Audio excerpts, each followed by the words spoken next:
चलो capital budgeting आता है ना तुम लोग को? हाँ, कैपिटल बजटिंग में एक एनपीवी कैलकुलेट करने का याद है और आईआरआर कैलकुलेट करने का याद है। ठीक है, अगर ये दोनों चीज़ याद रहेगा तो हम लोग उसको यूज़ कर सकेंगे आगे के चैप्टर के लिए। ठीक है, देखो अभी कैसा होता है मालूम है, अगर हमें कोई भी असेट का, कोई भी असेट मतलब कोई भी एसेट होने दो। अभी ये जो एसेट है ये कोई प्रोजेक्ट भी हो सकता है, ये जो एसेट है ये कोई बॉन्ड भी हो सकता है। मत मत मत, मत। हाँ, अभी ये जो एसेट है ये कोई प्रोजेक्ट हो सकता है, ये जो एसेट है ये कोई बॉन्ड हो सकता है, ये जो एसेट है ये कोई शेयर भी हो सकता है। या अगर कोई भी एसेट का हमको प्रेजेंट वैल्यू कैलकुलेट करना है, क्या करना है हमको? प्रेजेंट वैल्यू कैलकुलेट करना है। So this particular present value का जो कैलकुलेशन है is called as value of the asset. क्या बोला जाएगा इसको? Value of the asset. ठीक है, so whenever I say value of the asset mean I mean to say कि what is the present value of that particular asset. अभी कोई भी एसेट का जो प्रेजेंट वैल्यू रहेगा इट इज नथिंग बट उसमें से जो फ्यूचर बेनिफिट्स होगा ना, फ्यूचर बेनिफिट्स, ये जो फ्यूचर बेनिफिट्स है उसका जब भी हम प्रेजेंट वैल्यू का कैलकुलेशन करेंगे, मतलब इसको अपने को मल्टीप्लाई करना पड़ेगा किसके साथ मालूम है? डिस्काउंटिंग फैक्टर के साथ। ठीक है, तो अभी जो हम लोग ने कैपिटल बजटिंग में किया था ना, वो हमने कैलकुलेट किया था असेट का वैल्यू। हमने किसका वैल्यू कैलकुलेट किया था? Asset. So what is the value of the asset? The value of the asset is nothing but whatever is a future benefit that we get from that particular asset multiplied by what, you know, by the discounting factor. ठीक है, अगर हम इसको discounting factor के साथ multiply कर देंगे और फिर अगर हम लोग ने उसका टोटल लिया, that will be called as what, you know, the value of any asset. ठीक है, ये जो डिस्काउंटिंग फैक्टर है, ये डिस्काउंटिंग फैक्टर के अंदर बहुत सारे ऑप्शंस होते हैं। तो हमने कैपिटल बजटिंग में डिस्काउंटिंग फैक्टर में कौन सा रेट यूज किया था? जो हम रेट यूज कर रहे थे कैपिटल बजटिंग चैप्टर में, ठीक है, वो हम कौन सा वाला रेट यूज कर रहे थे? To calculate the NPV, cost of capital. ठीक है मतलब हमको मिनिमम कितना कमाने का था? Cost of capital. इसके लिए कैपिटल बजटिंग चैप्टर में हम लोग क्या यूज कर रहे थे? कॉस्ट ऑफ कैपिटल का रेट हम लोग यूज कर रहे थे। ठीक है, अभी बॉन्ड्स और शेयर्स में कैसे होता है मालूम है? बॉन्ड्स और शेयर्स के अंदर डिस्काउंटिंग फैक्टर जो रहेगा ना is going to be your required rate of return. It is going to be your required rate of return. ठीक है, सो यहाँ पे आ जाएगा required rate of return, right? So if you want to calculate the present value और if you want to calculate the value of any asset, तो हमको क्या करना है? उसमें से जो भी फ्यूचर का बेनिफिट्स आएगा उसको मल्टीप्लाई कर देंगे with the what, you know, with the discounting factor. अगर वो एसेट कोई प्रोजेक्ट है तो उसके अंदर discounting factor is going to be cost of capital. अगर वो एसेट जो है बॉन्ड है या शेयर्स है तो उसके अंदर डिस्काउंटिंग फैक्टर क्या रहेगा मालूम है? Required rate of return, right? So यहाँ पे देखो इसका डेफिनेशन कैसा बनता है मालूम है? The present value of any asset is equal to the present value of what, you know, of the future benefits, ठीक है, discounted at our required rate of return.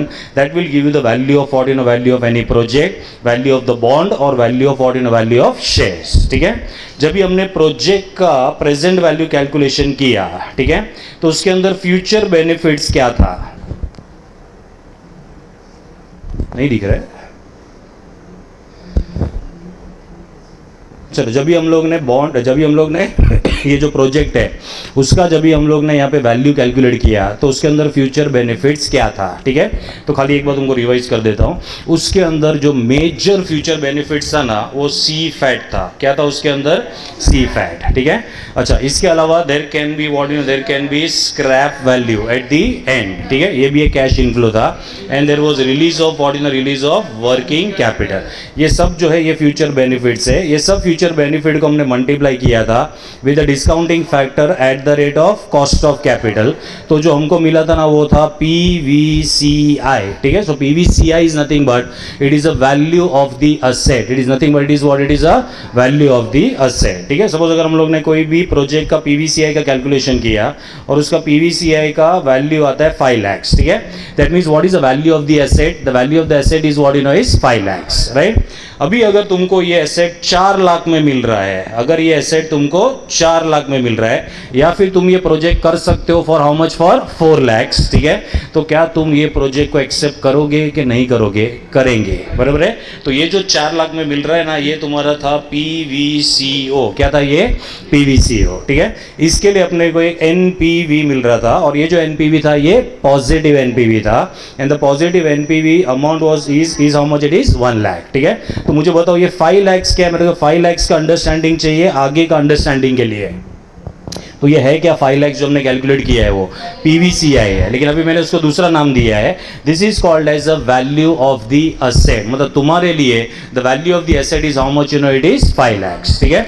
मतलब अगर तुमको ये पर्टिकुलर प्रोजेक्ट करना है या फिर तुमको ये असेट को बाय करना है, यू आर रेडी टू पे 5 लाख, ठीक है। That is called as a value of what? You know, value of asset. अब ये वैल्यू ऑफ असेट हमने कैसे कैलकुलेट किया है? तो जो भी फ्यूचर बेनिफिट्स है उसको हमने डिस्काउंट किया है at our required rate of return, और कैपिटल बजटिंग में अपना रिक्वायर्ड रेट ऑफ रिटर्न क्या था मालूम है तुम लोग को? कॉस्ट ऑफ कैपिटल था, ठीक है। चलो यहां तक तुम्हारा जो है रिवीजन हो गया क्या तुम लोग का? मतलब रिकलेक्ट किया तुम लोग ने, ठीक है। Now I am going to apply this in bonds and what you know in shares, ठीक है।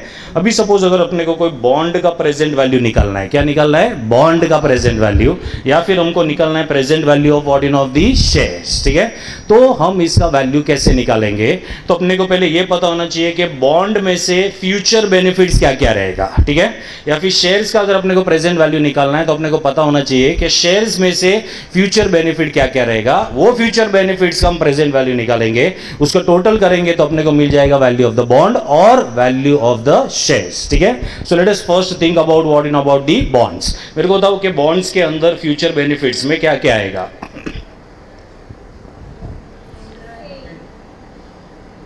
वैल्यू ऑफ द बॉन्ड निकालना है अपने को, ठीक है।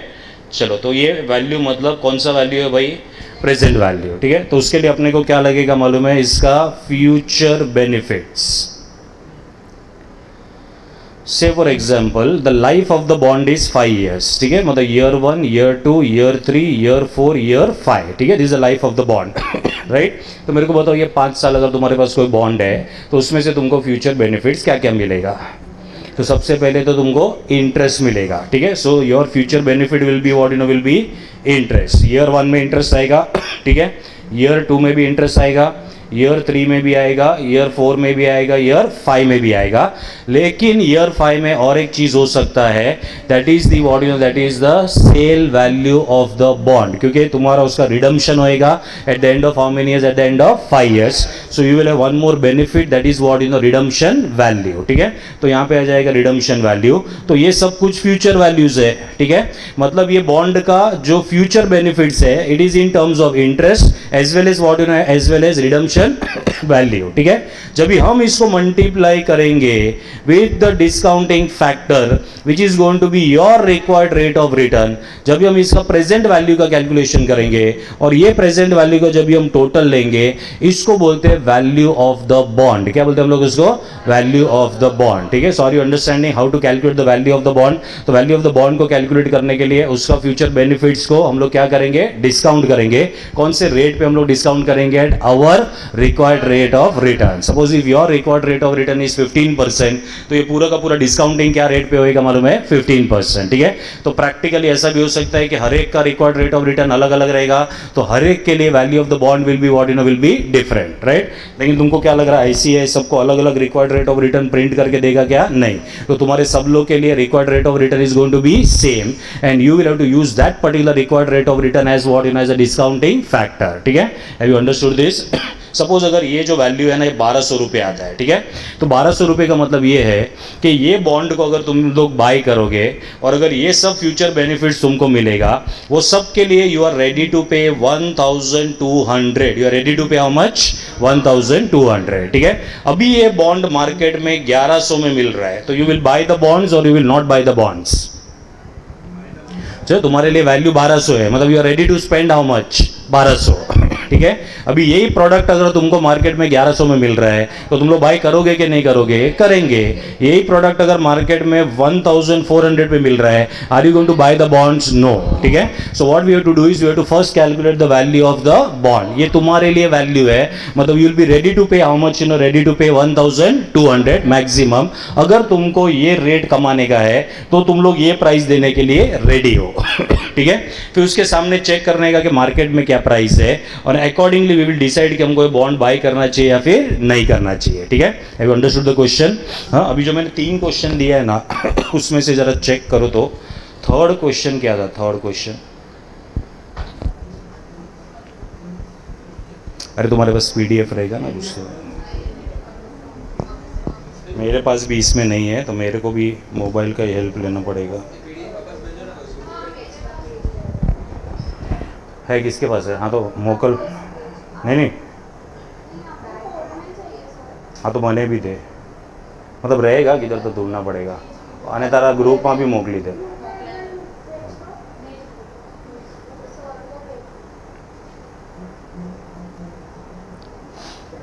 उसमें ना 3 क्वेश्चन है मेरे ख्याल से, 3 डाला है क्वेश्चन।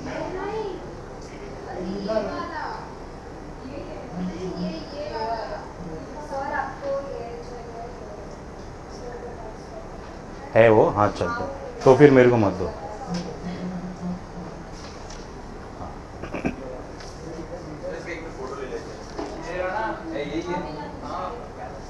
है ना मेरे ख्याल से, मैंने भेजा रहेगा।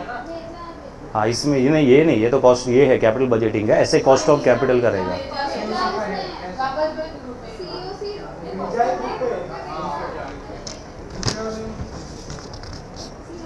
है ना?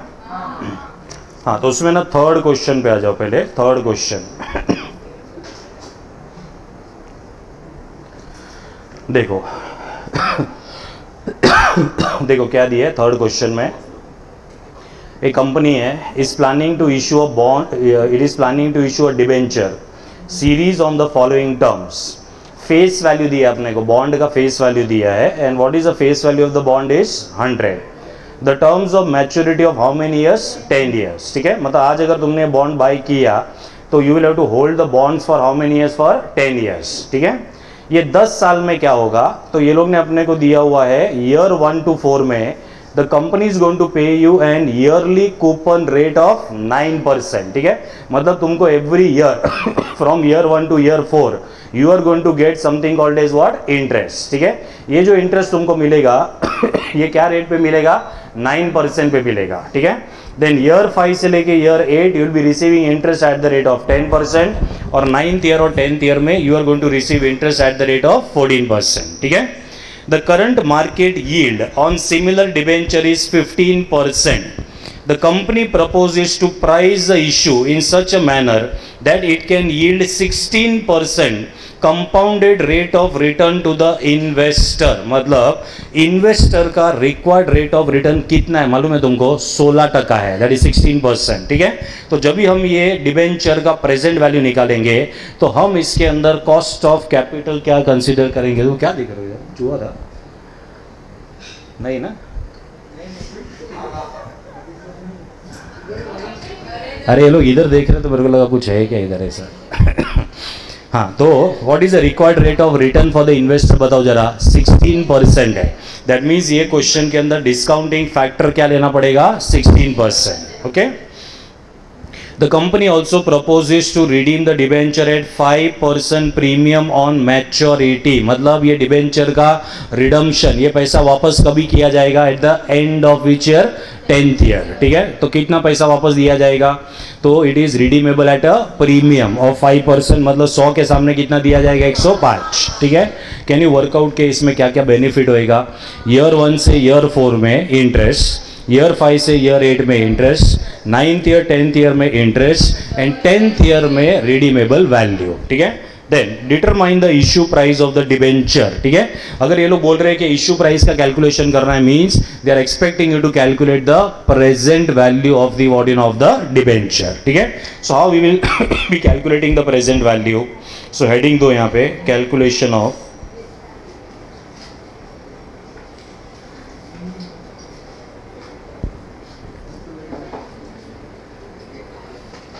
The value of the debentures. क्या हुआ, बात करना है लोगों के साथ, अभी मत बढ़ाना, अभी मत बढ़ाना। नहीं नहीं, इसमें 3 है, फिर मॉड्यूल में 4 क्वेश्चन भी है, और एक क्वेश्चन है, और एक क्वेश्चन डिविडेंड पॉलिसी में से भी बाकी है, वो भी कराऊंगा। हाँ हाँ हाँ हाँ, उसको गिन के। डिविडेंड पॉलिसी में एक क्वेश्चन है, क्वेश्चन नंबर 18, वो पेंडिंग है। वो भी अपने को करना है। 3, 4 और मॉड्यूल के 4, 8। हाँ कर, बंद मत कर देना।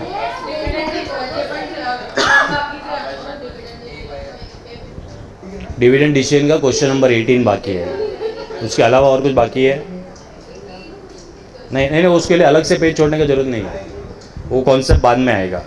हाँ चलो, so is the calculation of the value of what, value of debentures. हम यहाँ पे लिखेंगे ईयर्स,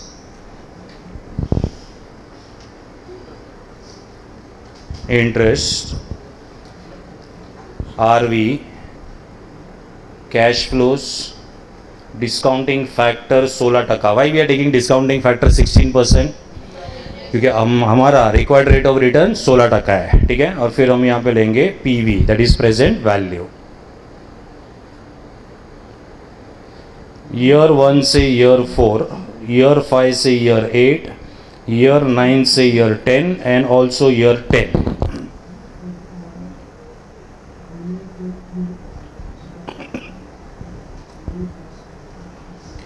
पूरा का पूरा डिटेल में चैप्टर है सीए फाइनल के अंदर। हाँ, ये हम लोग बहुत एकदम क्या बोलते हैं इसको, एकदम मिनिमम जो है वो हम लोग कर रहे हैं यहाँ पे, इसके ऊपर पूरा चैप्टर है। चलो बताओ, ईयर 1 से ईयर 4 में क्या क्या मिलेगा? तो पहले इंटरेस्ट मिलेगा, फेस वैल्यू 100 रुपया है, और यहाँ पे इंटरेस्ट रेट 9% है। तो ईयर 1 से ईयर 4 में एवरी ईयर 9 रुपीज़ का इंटरेस्ट आएगा। There is no redemption value in year 1 and year 4, यहाँ पे कोई रिडम्पशन वैल्यू नहीं है। ईयर 5 से ईयर 8 में 10 रुपये का इंटरेस्ट मिलेगा, कोई रिडम्पशन वैल्यू नहीं मिलेगा। ईयर 9 ईयर 10 में 14 रुपीज़ का इंटरेस्ट मिलेगा, कोई रिडम्पशन वैल्यू नहीं है। ईयर 10 का इंटरेस्ट ले लिया हम लोग ने, ठीक है, तो इंटरेस्ट में कुछ नहीं लिख रहा हूँ, लेकिन रिडम्पशन वैल्यू आएगा eight the end of the 10th year, that is what 105। तो कैश फ्लो 9 आएगा, 10 आएगा, 14 आएगा, 105 आएगा। मुझे बताओ, ये ईयर 1 से ईयर 4 में ये जो 9 है, इसको किसके साथ मल्टीप्लाई किया जाएगा? डिस्काउंटिंग फैक्टर के annuity factor? Annuity factor for how many years? 4 years, क्योंकि एवरी ईयर 9 रुपीज़ है। तो यहाँ पे अपने को चाहिएगा एन्युटी फैक्टर। नहीं नहीं, क्या क्या क्या क्या क्या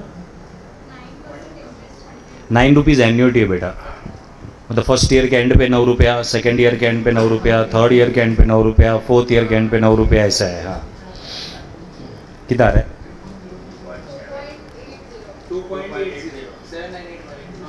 2.80, 3 डेसिमल तक लेके करना भाई।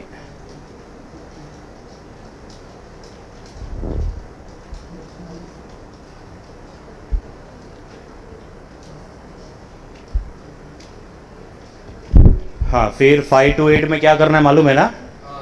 पहले 8 ईयर्स का निकालो, फिर वो 2.80 माइनस कर देना उसमें से 1.55। क्या हो जा रहा है? ये लोग रहेगा कोई।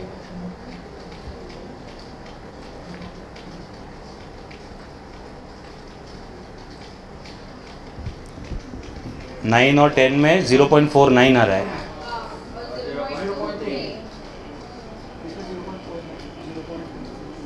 जीरो 0.23। हाँ, अभी इसको मल्टीप्लाई करो और इसका टोटल मार के दो। वो सिर्फ 10th ईयर के एंड का है।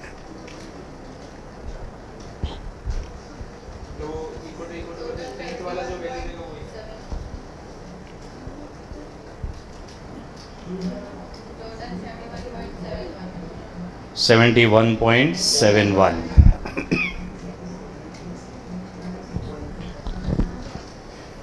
मतलब अगर तुमको 16% कमाना है इसमें से, तो you will be ready to pay how much? 71.71।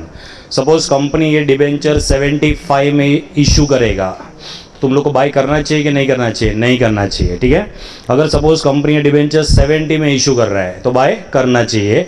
71.71 से नीचे में अगर इशू किया तो बाय कर लेने का, इससे ज़्यादा रहेगा तो बाय नहीं करेंगे, ठीक है। So this is called as calculating the value of what, value of debenture और वैल्यू ऑफ व्हाट, बॉन्ड्स, ठीक है। सपोज अगर ये सेम हम शेयर्स के लिए अप्लाई करते हैं, तो मेरे को बताओ यहाँ पे जो है वो चेंजेस क्या होएगा? इंटरेस्ट के जगह पे डिविडेंड आएगा, ठीक है। और यहाँ पे रिडीमेबल वैल्यू में selling price of the share आ जाएगा, ठीक है। खाली उतना ही चेंज होएगा, that will give you the value of what, value of shares. ये समझाइए, ठीक है। अभी मेरे को ना ये कॉस्ट ऑफ कैपिटल का इंस्टीट्यूट का निकालना पड़ेगा।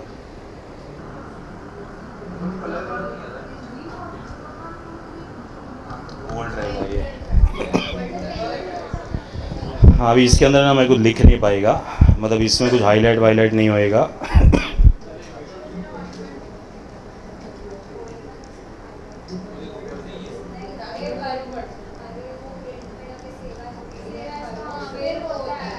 हाँ ठीक है, ज़रूरत नहीं, 4 ही क्वेश्चन है खाली। चलो इलिस्ट्रेशन नंबर 5, तो तुम लोग रेफरेंस दे दो, मॉड्यूल का इलिस्ट्रेशन नंबर 5 कर रहे हैं हम लोग। इसके पहले वाला क्वेश्चन समझा ना? ये ओल्ड वाला लग रहा है मेरे को। हाँ 4.12 सेम ही रहेगा, कुछ चेंजेस नहीं करते, खाली कलर चेंज करते।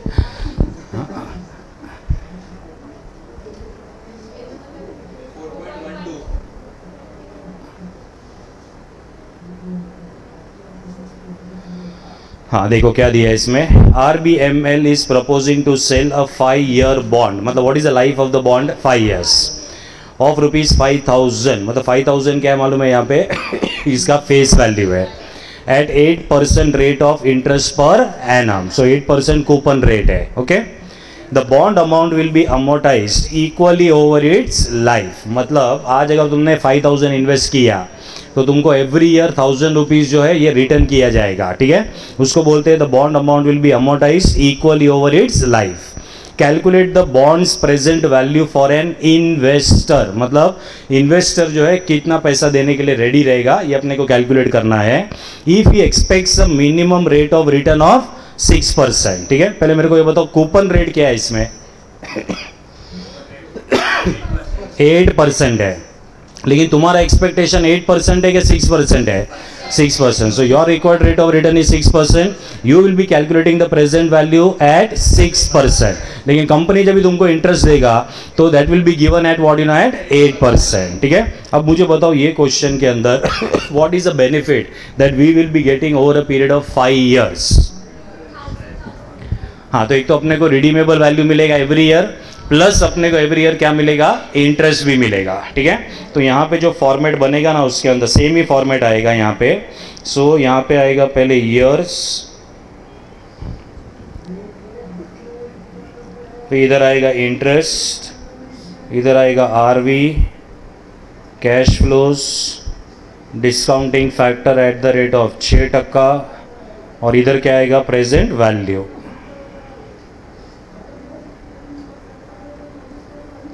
One two three four five, ऐसे ही चिल्लाने का ना तुम लोग को अभी। चलो 1 2 3 4 5, ठीक है। मुझे बताओ फर्स्ट ईयर से लेके 5th ईयर तक रिडीमेबल वैल्यू में क्या आएगा? 1000। हाँ, एवरी ईयर तुमको 1000 रुपीज़ वापस मिलेगा। So over the period of 5 years 5000 तुम्हारा वापस आ जाएगा। How you will calculate the interest? First year का इंटरेस्ट बताओ चलो। फर्स्ट ईयर में इंटरेस्ट कितना आएगा?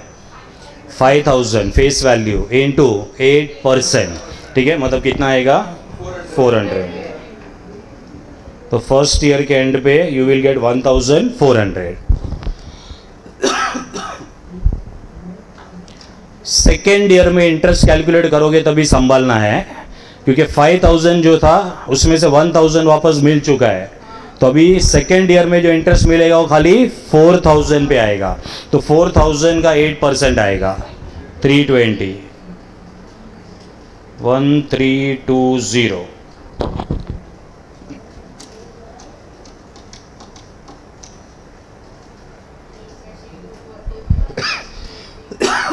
थर्ड ईयर में 240 का इंटरेस्ट आएगा 1240 फिर कितना है 160 सो 1160 और 80 1080 चलो इसको डिस्काउंट करके इसका प्रेजेंट वैल्यू निकालो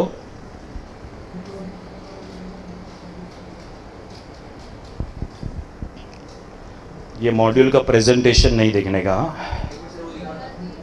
नहीं गलत नहीं है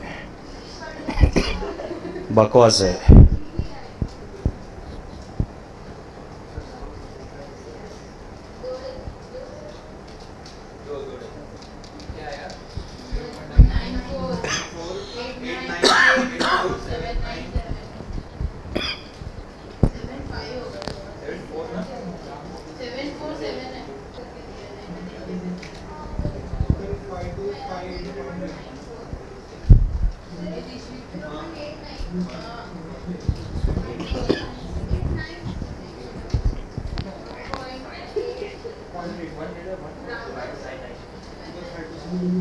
हाँ ठीक है वो लोगों ने 4 डेसिमल लिया है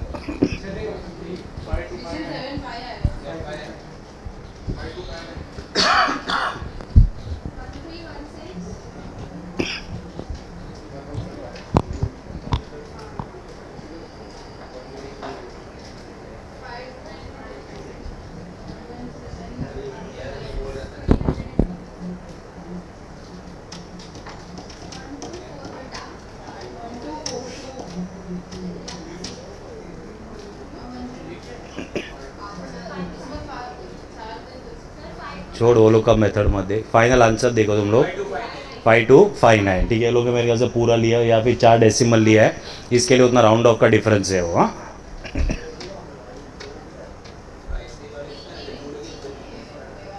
तीन नॉर्मली 3 लेते हैं वे इसके अंदर 4 ले लिया देखना 1.3382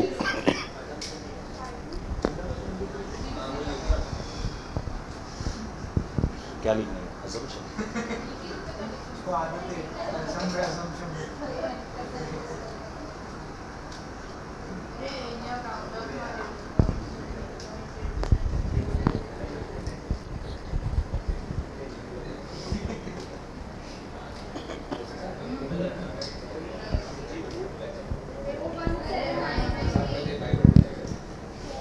हुआ 5259 आएगा ठीक है so that is the final answer so what is 5259 it is a value of the bond ठीक है that means you are ready to pay how much 5259 okay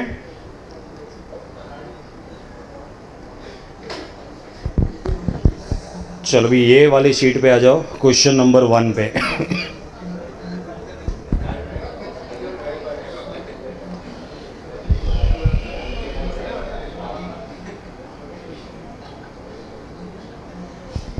चलो क्वेश्चन नंबर 1 जो एक्स्ट्रा शीट दिया है ना उसके ऊपर आ जाओ यही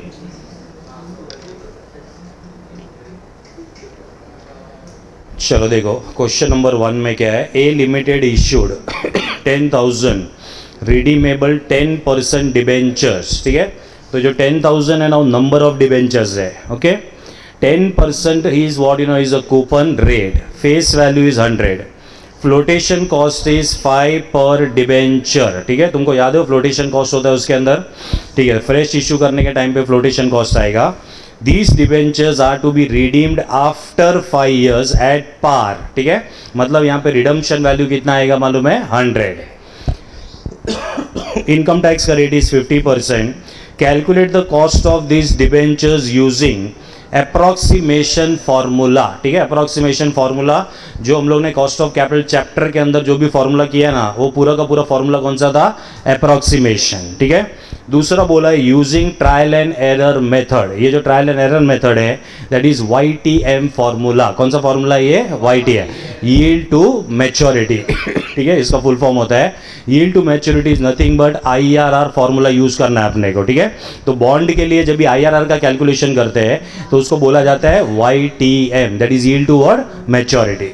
ठीक है, चलो अभी मैं इसमें ना पहले डिटेल्स देखता हूँ। 2 बार अपने को कॉस्ट का कैलकुलेशन करना है। तो पहला हम लोग यहाँ पे करेंगे कैलकुलेशन ऑफ KD। क्या हुआ? एज पर, इधर आ जाना बेटा, अप्रॉक्सीमेशन फॉर्मूला।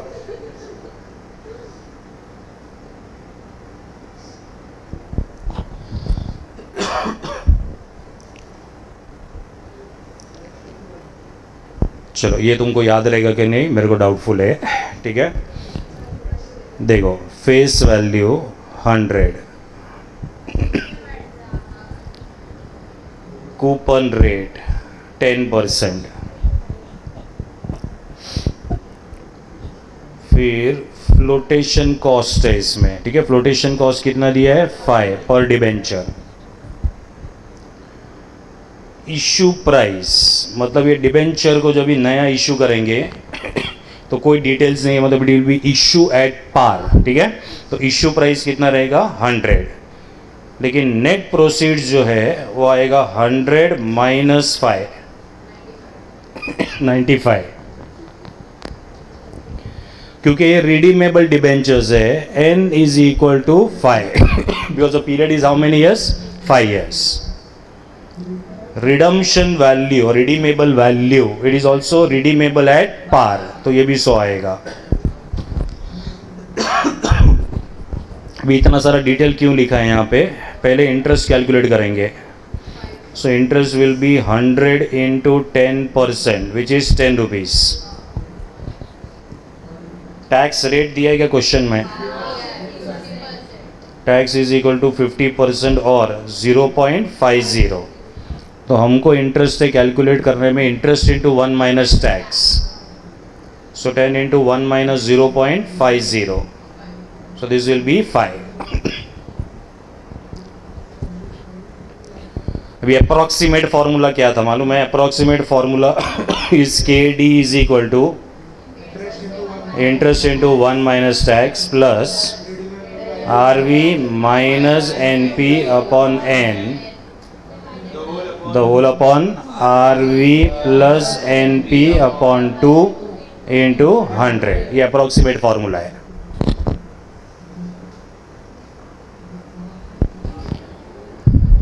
सब सब्स्टिट्यूट करो, KD निकाल के दो इसमें।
IRR method. YTM is nothing but IRR.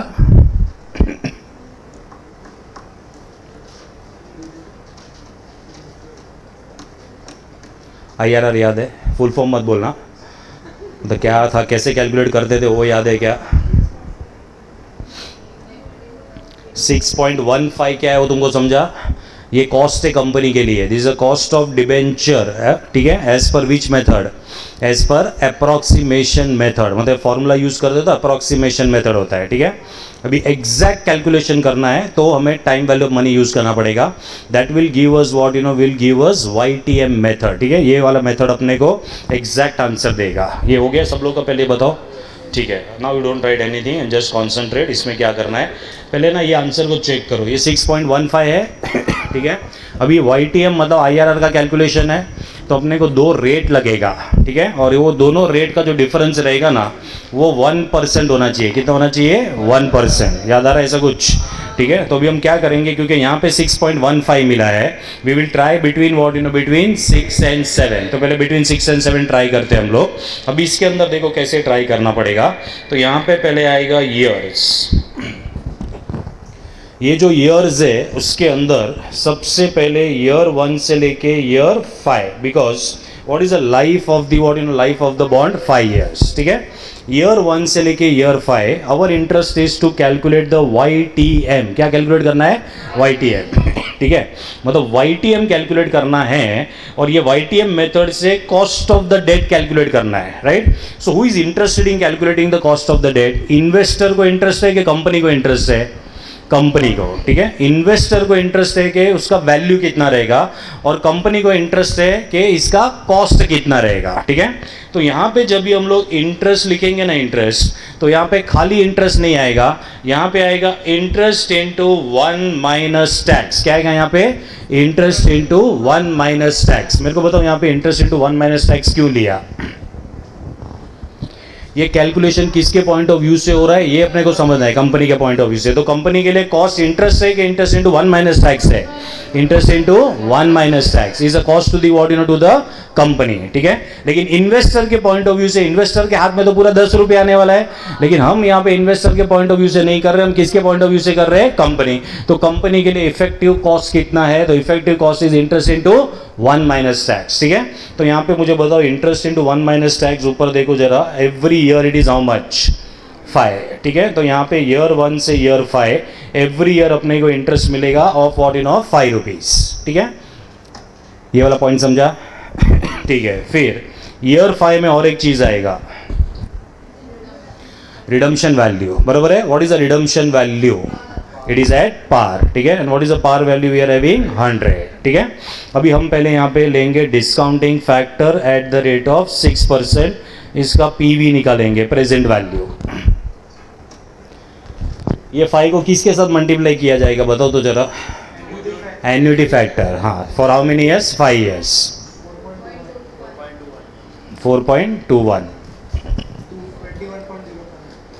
21.05, और 100 को किसके साथ मल्टीप्लाई किया जाएगा?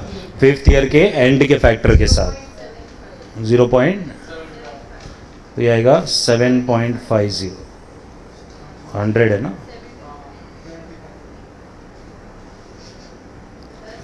चलो इसका टोटल आएगा 96.05। देखो 96.05 ये प्रेजेंट वैल्यू है, ठीक है। मेरे को बताओ कंपनी के हाथ में कितना पैसा आ रहा है? 100 रुपये का बॉन्ड है, ठीक है। कंपनी फ्लोटेशन कॉस्ट इनकर कर रहा है 5 रुपये का, कंपनी के हाथ में पैसा कितना आ रहा है? 95 आ रहा है, ठीक है, 95। तो यहाँ पे हम लोग इसको कंपेयर करेंगे विथ 95, तो यहाँ पे एक NPV जैसा निकल के आएगा विच इज़ 1.05, और ये पॉजिटिव अमाउंट है। क्या है ये? पॉजिटिव अमाउंट, ठीक है। क्या हम खाली 6% के बेसिस पे IRR का कैलकुलेशन कर सकेंगे क्या? नहीं, हमें और एक परसेंटेज लगेगा। Now we are very close ना, 1.05 is very close, so now we will try at what? 7%। So at the rate of 7% उसका भी प्रेजेंट वैल्यू निकालेंगे। तो पहले इसका एन्युटी फैक्टर दे दो। हाँ हाँ, नहीं पहले कितना है? 4.10, और ये 0.71, मल्टीप्लाई कर।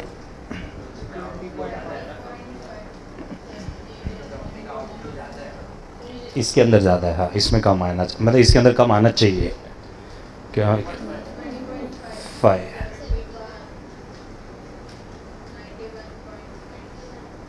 91.50 और ये कितना है 95, इधर नेगेटिव आएगा कितना, नहीं 3.5 है, इधर नेगेटिव आएगा 3.50, ठीक है।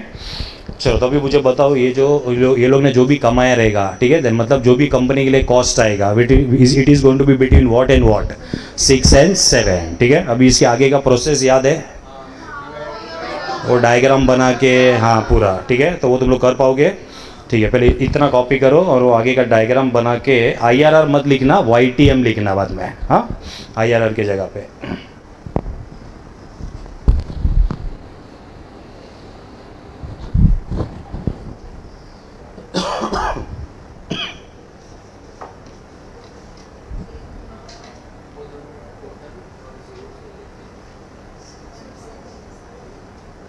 भूल गए हो तो मैं हेल्प कर सकता हूँ।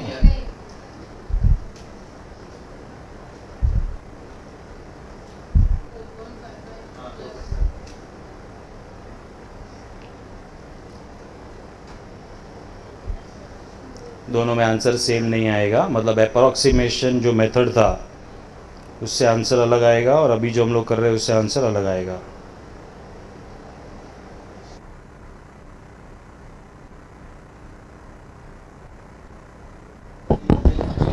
इंटरेस्ट तो हमेशा जो भी अमाउंट रिडीम हो गया रहेगा उसके बाद जो रहता है उसी के ऊपर आएगा। हाँ देखो सेकेंड वाला जो है ना, उसका टेबल कैसा बनेगा, ट्राई टू अंडरस्टैंड दिस। देखो इसमें दिया है 10,000 redeemable, 12% debentures, face value 100, income tax rate is 25%, calculate the cost of this debentures under the following cases, ठीक है। मतलब दोनों क्वेश्चन अलग अलग है। फर्स्ट वाले में बोला है the debentures are issued at par and redeemable at par, flotation cost is 10 per debenture and every year 1/4 of the debentures are redeemed, ठीक है। तो यहाँ पे पहले आएगा years, cost of the debenture बोला है ना, हाँ तो अप्रॉक्सीमेशन वाला मेथड यूज़ नहीं करने का इसके अंदर, मतलब इसमें अगर बोला रहेगा अप्रॉक्सीमेशन, इसके अंदर अगर बोला रहेगा YTM यूज़ करो तो ये वाला टेबल हम लोग करेंगे। हाँ रुक जाओ, इसके अंदर है ना, इसके अंदर अप्रॉक्सीमेशन फार्मूला यूज़ हो ही नहीं सकेगा। क्यों मालूम है? क्योंकि जब भी हम अप्रॉक्सीमेशन वाला फार्मूला यूज़ करते हैं ना तो उसमें कंपलसरी है कि डिबेंचर का redemption has to be at the end of the life of the debenture, तो ही अप्रॉक्सीमेशन फार्मूला आएगा, अदरवाइज अप्रॉक्सीमेशन फार्मूला नहीं आएगा, ठीक है। तो ये वाला जो सिचुएशन है उसमें जो रिडीमेबल वैल्यू है, ठीक है, वो एक बार नहीं है, it is first year, second year, third year, fourth year. हम जो फॉर्मूला यूज़ करते हैं ना अप्रॉक्सीमेशन, उसमें एक ही बार ये आएगा तुम्हारा redeemable value eight the end of the life of the debenture. इसके लिए अप्रॉक्सीमेशन जो है वो वाला फॉर्मूला इधर यूज़ नहीं होगा, राइट। तो यहाँ पे अगर तुमको cost of the debt calculate करना है तो कंपल्सरीली कौन सा मेथड यूज़ करना पड़ेगा? YTM method, okay. तो तुमको ये दोनों के बीच में डिफरेंस समझा? हाँ तो अभी देखो यहाँ पे ईयर 1, 2, 3 एंड 4, पहले आएगा इधर इंटरेस्ट इंटू 1 माइनस टैक्स। क्यों इंटरेस्ट इंटू 1 माइनस टैक्स दे रहे हम लोग? क्योंकि कंपनी के पॉइंट ऑफ व्यू से कॉस्ट का कैलकुलेशन है, ठीक है। तो इंटरेस्ट इंटू 1 माइनस टैक्स और यहाँ पे आएगा RV।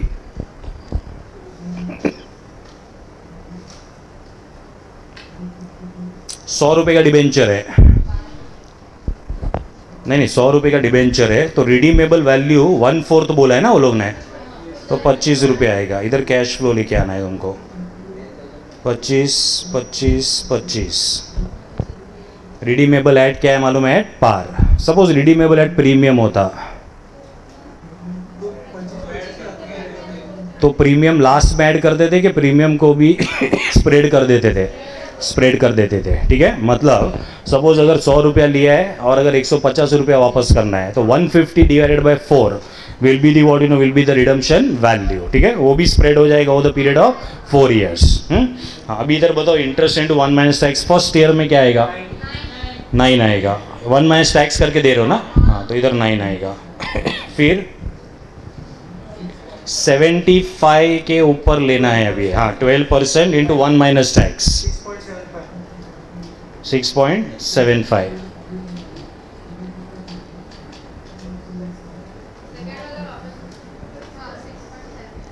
देखो 100 रुपये का डिबेंचर है, फर्स्ट ईयर के एंड पे 25 रुपये रिटर्न हो गया है।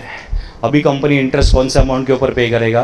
75 का कितना परसेंट लेना है? 12%, 12%। 75 का 12% कितना आ रहा है? 75 का 12% कितना आ रहा है? 9। हाँ, तो उसको पोस्ट टैक्स में कन्वर्ट करो।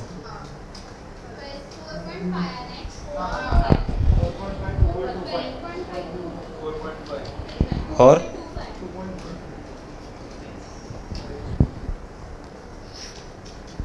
ये समझा कि नहीं तुमको? देखो अभी ये जो हम लोग आज कर रहे हैं ना, हाँ, ये अगर तुम्हारा सपोज क्या बोलते हैं उसको, टाइम खराब रहेगा तो ही ये क्वेश्चन एग्जाम में आएगा, ऐसा वाला क्वेश्चन। हाँ ठीक है, हाँ है इजी। तो इसको भी मतलब जितना हम लोग कर रहे हैं उतना प्रैक्टिस करके जाओ, और अगर तुमको कोई भी पेपर के अंदर एक्स्ट्रा दिखता है उतना प्रैक्टिस कर लो, बहुत हो जाएगा। हाँ फिर ये फाइनल में पूरा का पूरा चैप्टर है इसके ऊपर। हाँ बोल। 5 मार्क, उससे ज़्यादा नहीं आएगा, 5 मार्क्स। और अगर बड़े क्वेश्चन में ये एक छोटा सा कैलकुलेशन रहेगा तो बड़ा क्वेश्चन 10 मार्क का रहेगा। वैसे जैसे अभी एक तो मेरे ख्याल से लास्ट टू लास्ट पेपर में पूछा था, कैलकुलेट द के डी यूजिंग YTM। तो यही तो अपन कर रहे हैं ना, अभी के डी का ही कैलकुलेशन कर रहे हैं ना। और YTM यूज़ करने का मतलब क्या है? IRR का कैलकुलेशन करना है। डिस्काउंटिंग फैक्टर कुछ बोला है क्या तुम लोग को वहाँ पे? Expectation of the share holder ऐसा कुछ बोला है क्या? नहीं। तो जो कूपन रेट है ना उसको ही ले लेने का, ठीक है। मतलब 12% will be your required rate of return. तो डिस्काउंटिंग फैक्टर 12% ले लेना।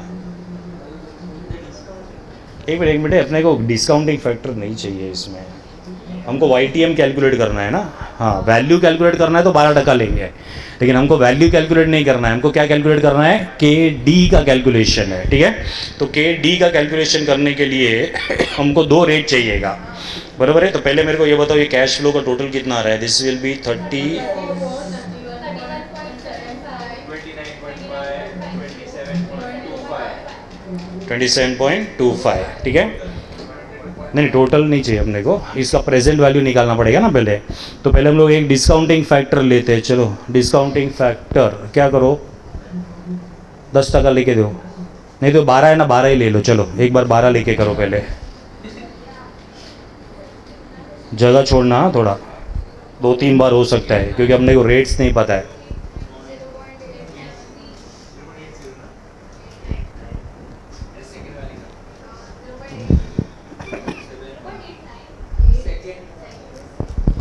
पहला का क्या है? तुम लोग 2-2 डेसिमल ले रहे हो, 3 ले रहे हो? क्यों नहीं? 3 लेना है ना अपने को। अपने पूरे चैप्टर में कैपिटल बजटिंग में सब जगह पे 3 ही लिया है। हाँ तो चलो अभी ले लिया है तो अपन बार्गेन नहीं करते।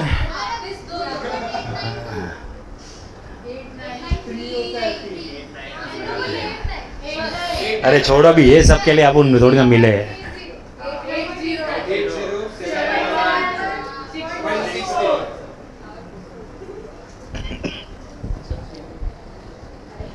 पहले 12% पे चेक करो क्या हो रहा है।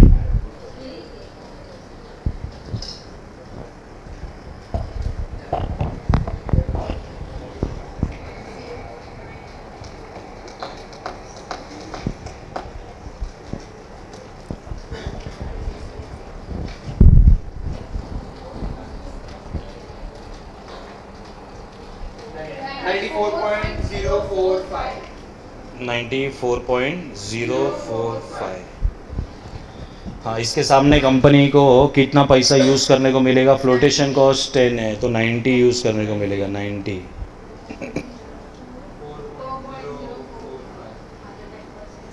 हाँ तो 12 पे आ गया ना ये, ठीक है। हाँ तो अभी दूसरा रेट क्या यूज़ करोगे? हैं? अरे पॉजिटिव अमाउंट है ये पॉजिटिव से नेगेटिव पे जाना है तो रेट बढ़ाना पड़ेगा। अपने को 1 का डिफरेंस चाहिए, तो तुम लोग को 15 से लेना है कि क्या करने का है? 14 लेंगे, चलो ले लो 14। 14 पे नेगेटिव हो गया तो 13 लेना पड़ेगा।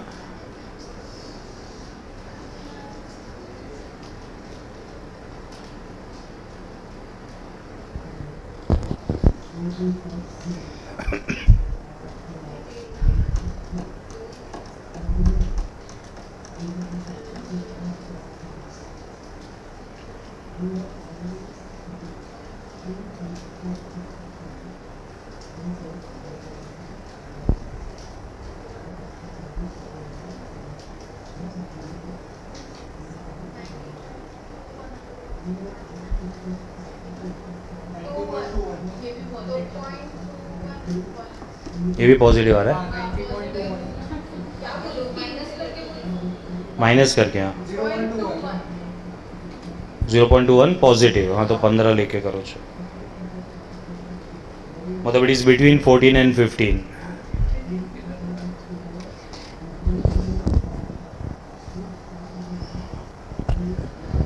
फोर्टीन और 15 के बीच में है।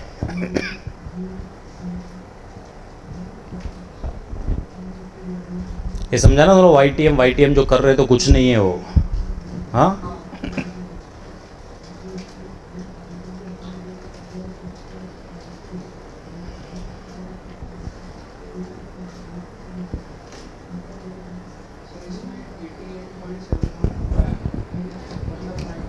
हाँ माइनस करके बोल।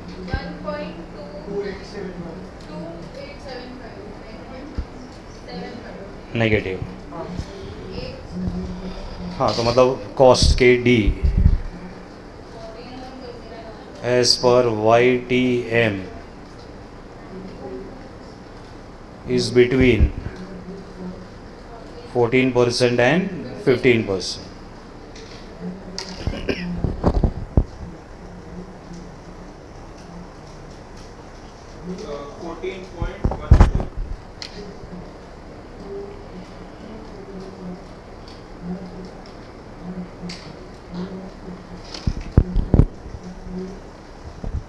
$14.14.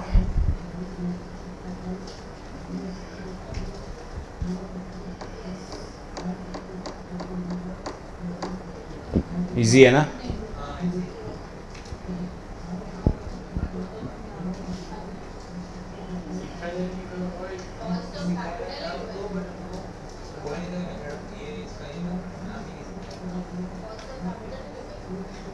हाँ कॉस्ट ऑफ कैपिटल ही है ये।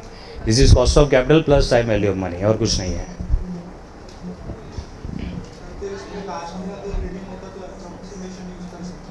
हाँ at the end of the 4th year तो अप्रोक्सीमेशन यूज कर सकते हैं।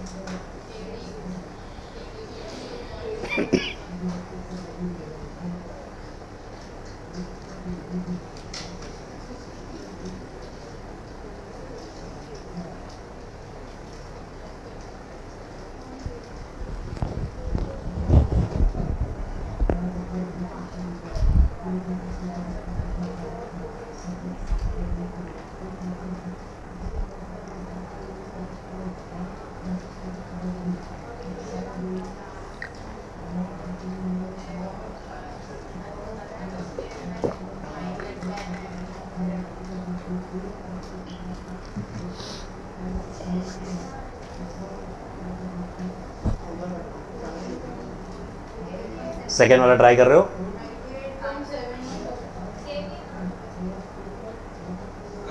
सेम ही है, लेकिन उसके अंदर 4 इयर्स नहीं है, उसके अंदर 5 इयर्स है।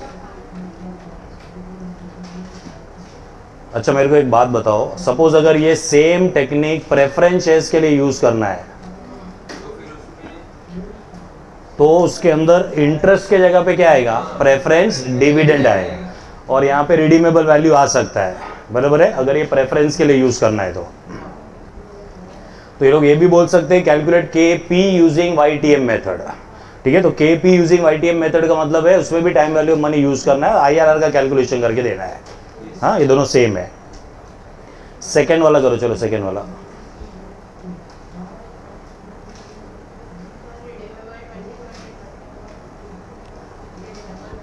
फाइव ईयर्स का है तो 2020 कौन सा क्वेश्चन का आंसर चाहिए रीना?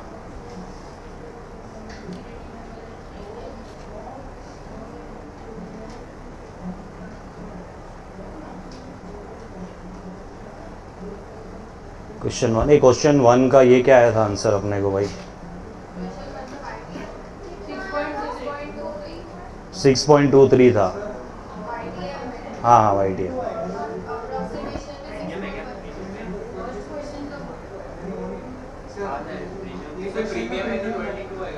एक मिनट रुक जाओ, क्या है ये? Issued at par and redeemable at 10% premium. हाँ, तो पहले तुमको क्या करना है, 100 प्लस 10% हो जाएगा तो 110। 110 को डिवाइड बाय 5 करना है, ठीक है? 22 22 22 22।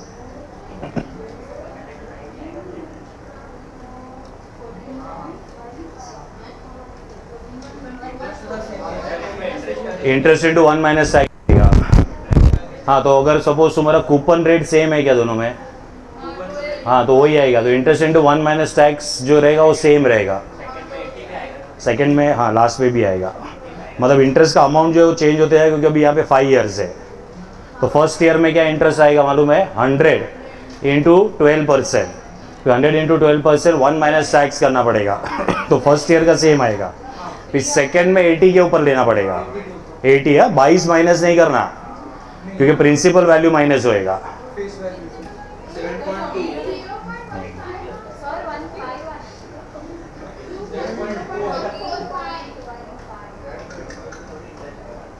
वन 4 है कि 5 है?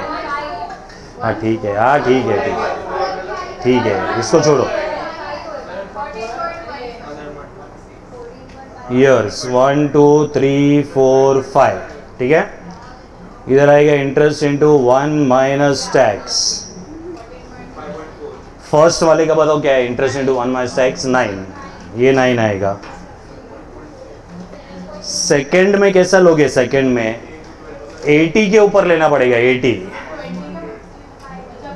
वो प्रीमियम को नहीं लेने का ना, जब अपन रिडीम करेंगे तो प्रिंसिपल अमाउंट में से प्रीमियम थोड़ी ना माइनस होएगा। तो तुम्हारा 80 के ऊपर सेकेंड ईयर का इंटरेस्ट आएगा। बोलो, इसमें भी पहले 12 से चालू करके देखना पड़ेगा। हाँ, कितना रहे? 7 पॉइंट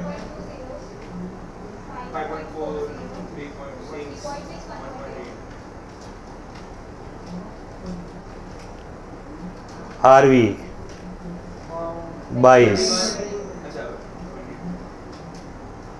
क्यों 22 दिया, समझा ना?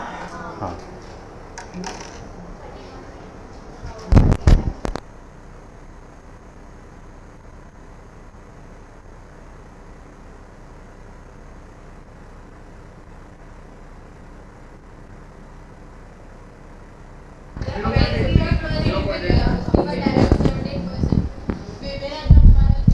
नहीं ऐसा अलाउड तो नहीं है। क्वेश्चन देगा तो ही ऐसा जम कर सकते हो।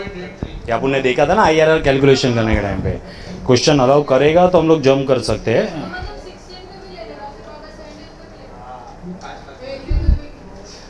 अरे क्वेश्चन रेट दे देता है, तुमने देखा ना वो कैपिटल बजटिंग में आपने किया था तभी। Question will give the rate. क्या बोल रही है?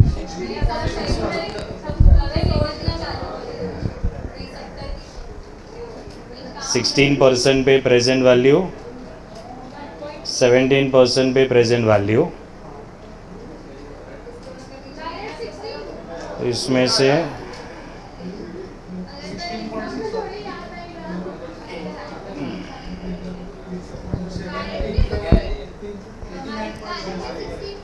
क्योंकि तुमने आंसर दिया है एग्जाम में, पहले 12 पे करके देखने का, ठीक है? क्योंकि 12% जो है वो कूपन रेट है। फिर 12% पे एनपीवी पॉजिटिव आया तो रेट बढ़ाना पड़ेगा। हाँ, तो कितना अमाउंट एनपीवी पॉजिटिव है उसके हिसाब से रेट को इंक्रीज करने का। बहुत ज़्यादा है तो बहुत ज़्यादा बढ़ाना पड़ेगा। 16.61 KD YTM मेथड से 16.61 के 16 बोला 61।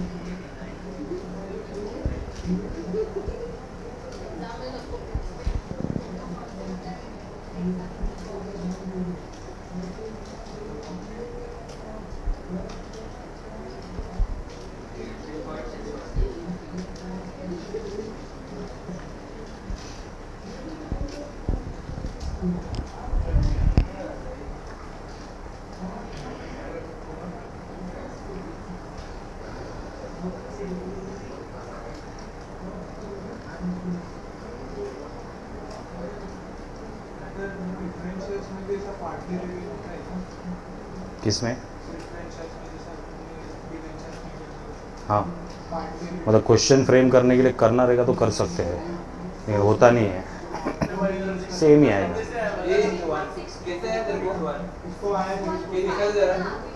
रॉन्ग है आंसर। हाँ ठीक है।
हाँ ठीक है ठीक है।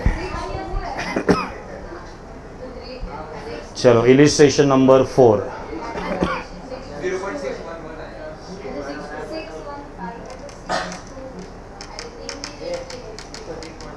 चलो इलिस्ट्रेशन नंबर 4 पे आओ, आगे बढ़ो, 4 ही क्वेश्चन बाकी है अभी, ठीक है। इलिस्ट्रेशन नंबर 4 पे आओ, 4 क्वेश्चन बाकी है, ठीक है। देखो इलिस्ट्रेशन 4 में क्या दिया है, इंस्टीट्यूशनल डेवलपमेंट बैंक IDB, ऐसा नाम का कोई बैंक नहीं है, ठीक है। Issued 0 interest deep discount bond, ठीक है। तो तुमको पहले मालूम होना चाहिए कि what is 0 interest deep discount bond का मतलब क्या होता है। ये जो बॉन्ड है ना, इसका फेस वैल्यू है ना 1 लाख रुपया है, ठीक है। लेकिन ये जो बॉन्ड है ये इशू का मतलब ये जो है इशू किया गया है एट 2500, ठीक है। मतलब 2500 है ना, ये तुमको पे करना है कंपनी को, और तुमको 25 साल वेट करना है। कितना ईयर्स के लिए, 25 ईयर्स। तो 25 साल के बाद तुमको 1 लाख रुपया दिया जाएगा, ठीक है। इसको बोलते हैं 0 इंटरेस्ट। मतलब तुमने अगर आज 2500 रुपीज़ दे दिया कंपनी को, ठीक है, तो तुमको 25 साल तक इंटरेस्ट मांगने को भी नहीं आना है। तुमको डायरेक्टली ये जो है बॉन्ड्स रिडीम किया जाएगा at how much, 1 lakh, right. इसके लिए यहाँ पे कोई इंटरेस्ट पे नहीं होता, इसके लिए इसको बोलते हैं 0 इंटरेस्ट। डीप डिस्काउंट बॉन्ड का मतलब ये होता है आज बहुत सस्ते में तुमको दिया जाएगा, you have to wait for how many years, for 25 years, then you will be redeemed how much, 1 lakh, ठीक है। सो अगर हम लोग यहाँ पे टाइम वैल्यू ऑफ मनी के टर्म्स में अगर वो लैंग्वेज में हम लोग बात करें तो n है ना, n इज 25 ईयर्स, ठीक है। 2500 जो है ना ये प्रेजेंट वैल्यू है, okay, and 1 lakh is what is a future value, right. So अगर हम लोग यहाँ पे टाइम वैल्यू मनी के हिसाब से अगर इसको देखते हैं, उसका मतलब ये है कि आज तुमने 2500 इन्वेस्ट किया है and your waiting period is 25 years. 25 साल के बाद में तुमको कितना अमाउंट मिलने वाला है, 1 लाख, राइट। तो मुझे बताओ इसके अंदर कोई रेट ऑफ इंटरेस्ट इन्वॉल्व रहेगा कि नहीं रहेगा, ऑब्वियसली रहेगा, because your 2500 is growing to how much, 1 lakh over a period of how many years, 25 years, ठीक है। तो रेट ऑफ इंटरेस्ट कितना इन्वॉल्व रहेगा इसमें, ये कैलकुलेशन करके देना है, ठीक है। So they are asking you compute the cost of the debt if there is no corporate tax. मतलब अच्छा यहाँ पे टैक्स क्यों नहीं लिया है, क्योंकि वो इंटरेस्ट है ही नहीं ना इसके अंदर। अच्छा इसके अंदर इंटरेस्ट नहीं है, मतलब 0 इंटरेस्ट डीप डिस्काउंट बॉन्ड से ही है, मतलब तुमको 25 साल के बीच में 1 रुपया भी इंटरेस्ट नहीं मिलने वाला है।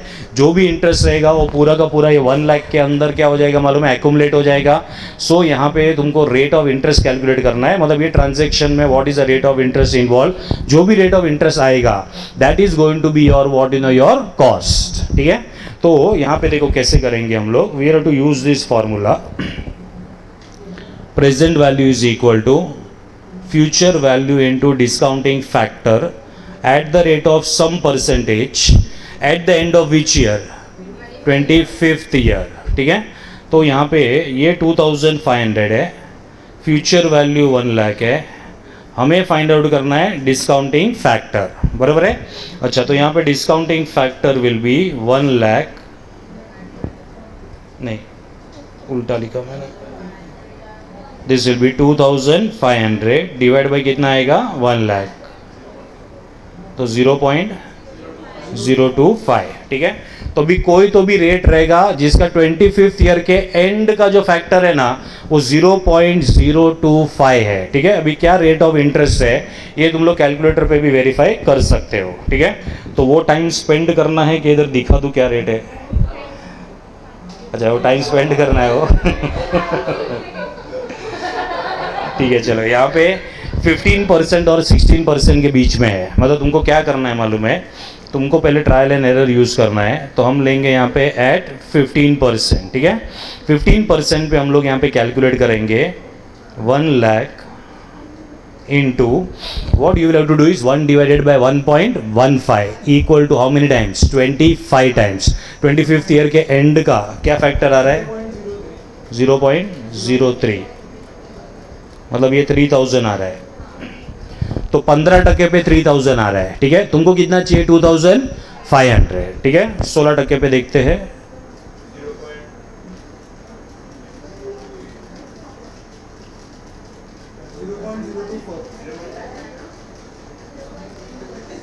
तो 2,000 कितना हो गया 400, ठीक है।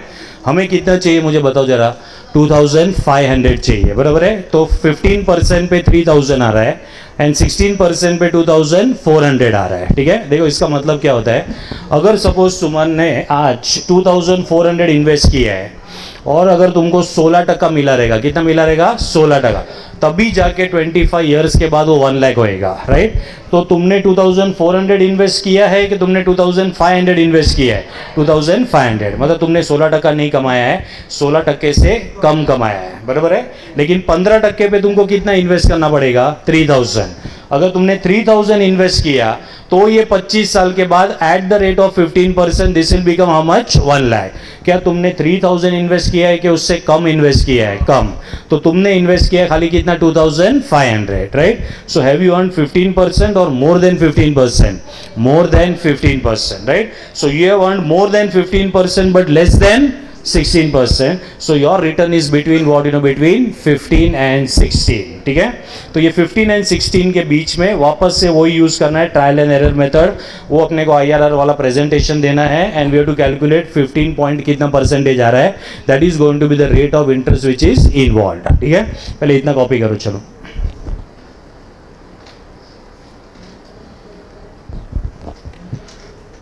मॉड्यूल में ना वो लोग ने कंपाउंडिंग यूज किया है, हाँ। मॉड्यूल का क्वेश्चन नंबर इलिस्ट्रेशन 4 है, 4 वो लोग ने कंपाउंडिंग यूज किया है।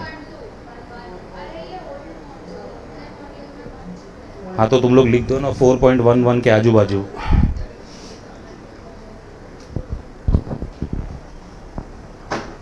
अच्छा, वो लोग ने कंपाउंडिंग यूज किया है, मैंने कंपाउंडिंग की जगह पे क्या यूज करवाया है, डिस्काउंटिंग।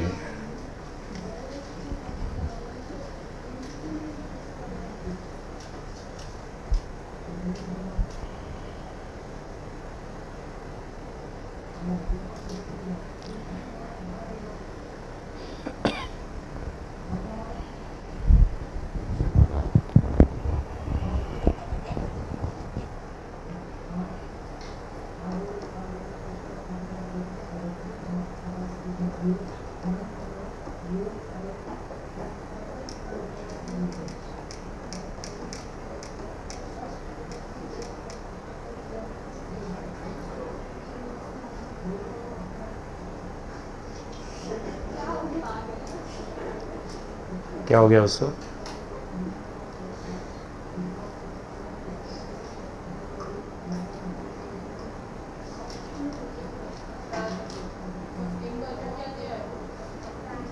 फेंका है, अज्यूम। अरे ट्रायल एंड एरर में तो फेंकना ही पड़ेगा ना अपने को, हाँ। अच्छा, अभी मैंने 15% किधर से लेके आया, तो मैंने बोला ना सोल्यूशन देखते हैं अपन, तुमने बोला हाँ सोल्यूशन देखेंगे, तो उसके अंदर है ना 15% इसके लिए। अच्छा, टाइम स्पेंड कर रहा है तो अपने को 10% से चालू करना चाहिए था।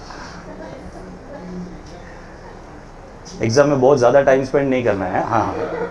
Rate of interest lies between 15% and 16%.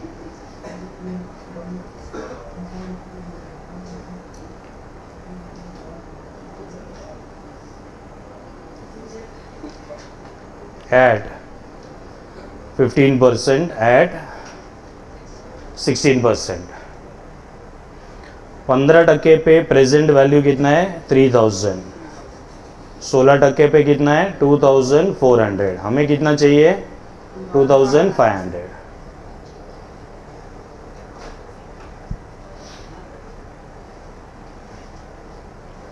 इसके आगे का तो आता है ना। हाँ,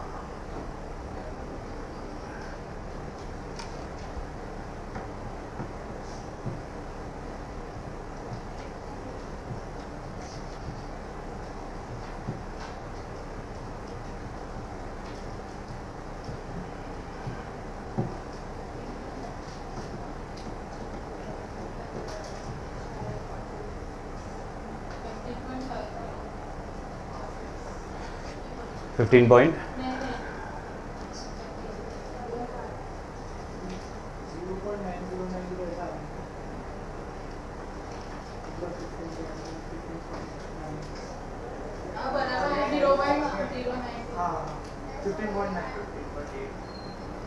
नाइन जीरो।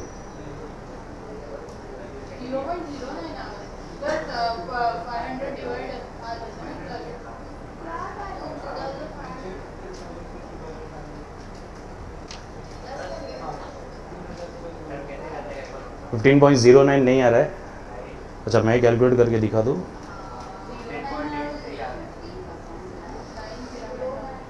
15% प्लस समथिंग है। अच्छा, ये समथिंग यहाँ से क्रॉस मल्टीप्लाई करना है तुमको।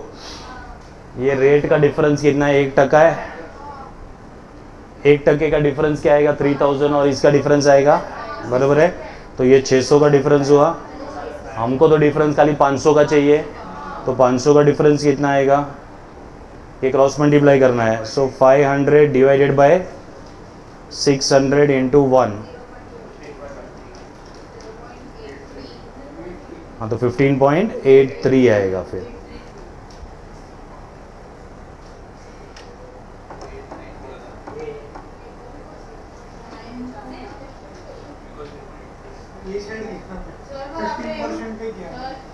फिफ्टीन परसेंट मतलब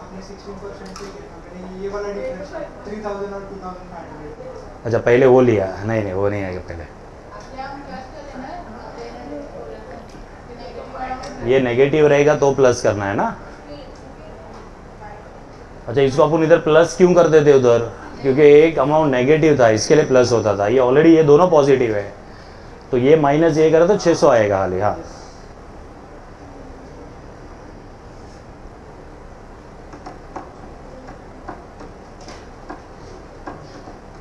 ये समझा क्या हुआ।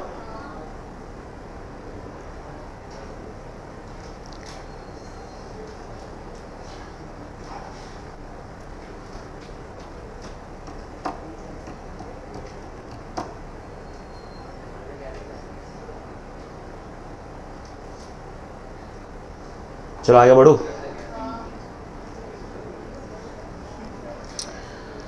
चलो, बॉन्ड्स वाला सब कुछ हो गया है।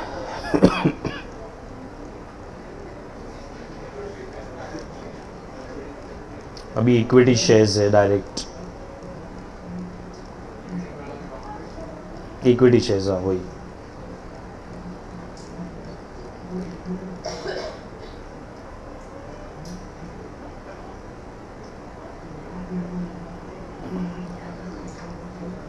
चलो, इलिस्ट्रेशन नंबर 10।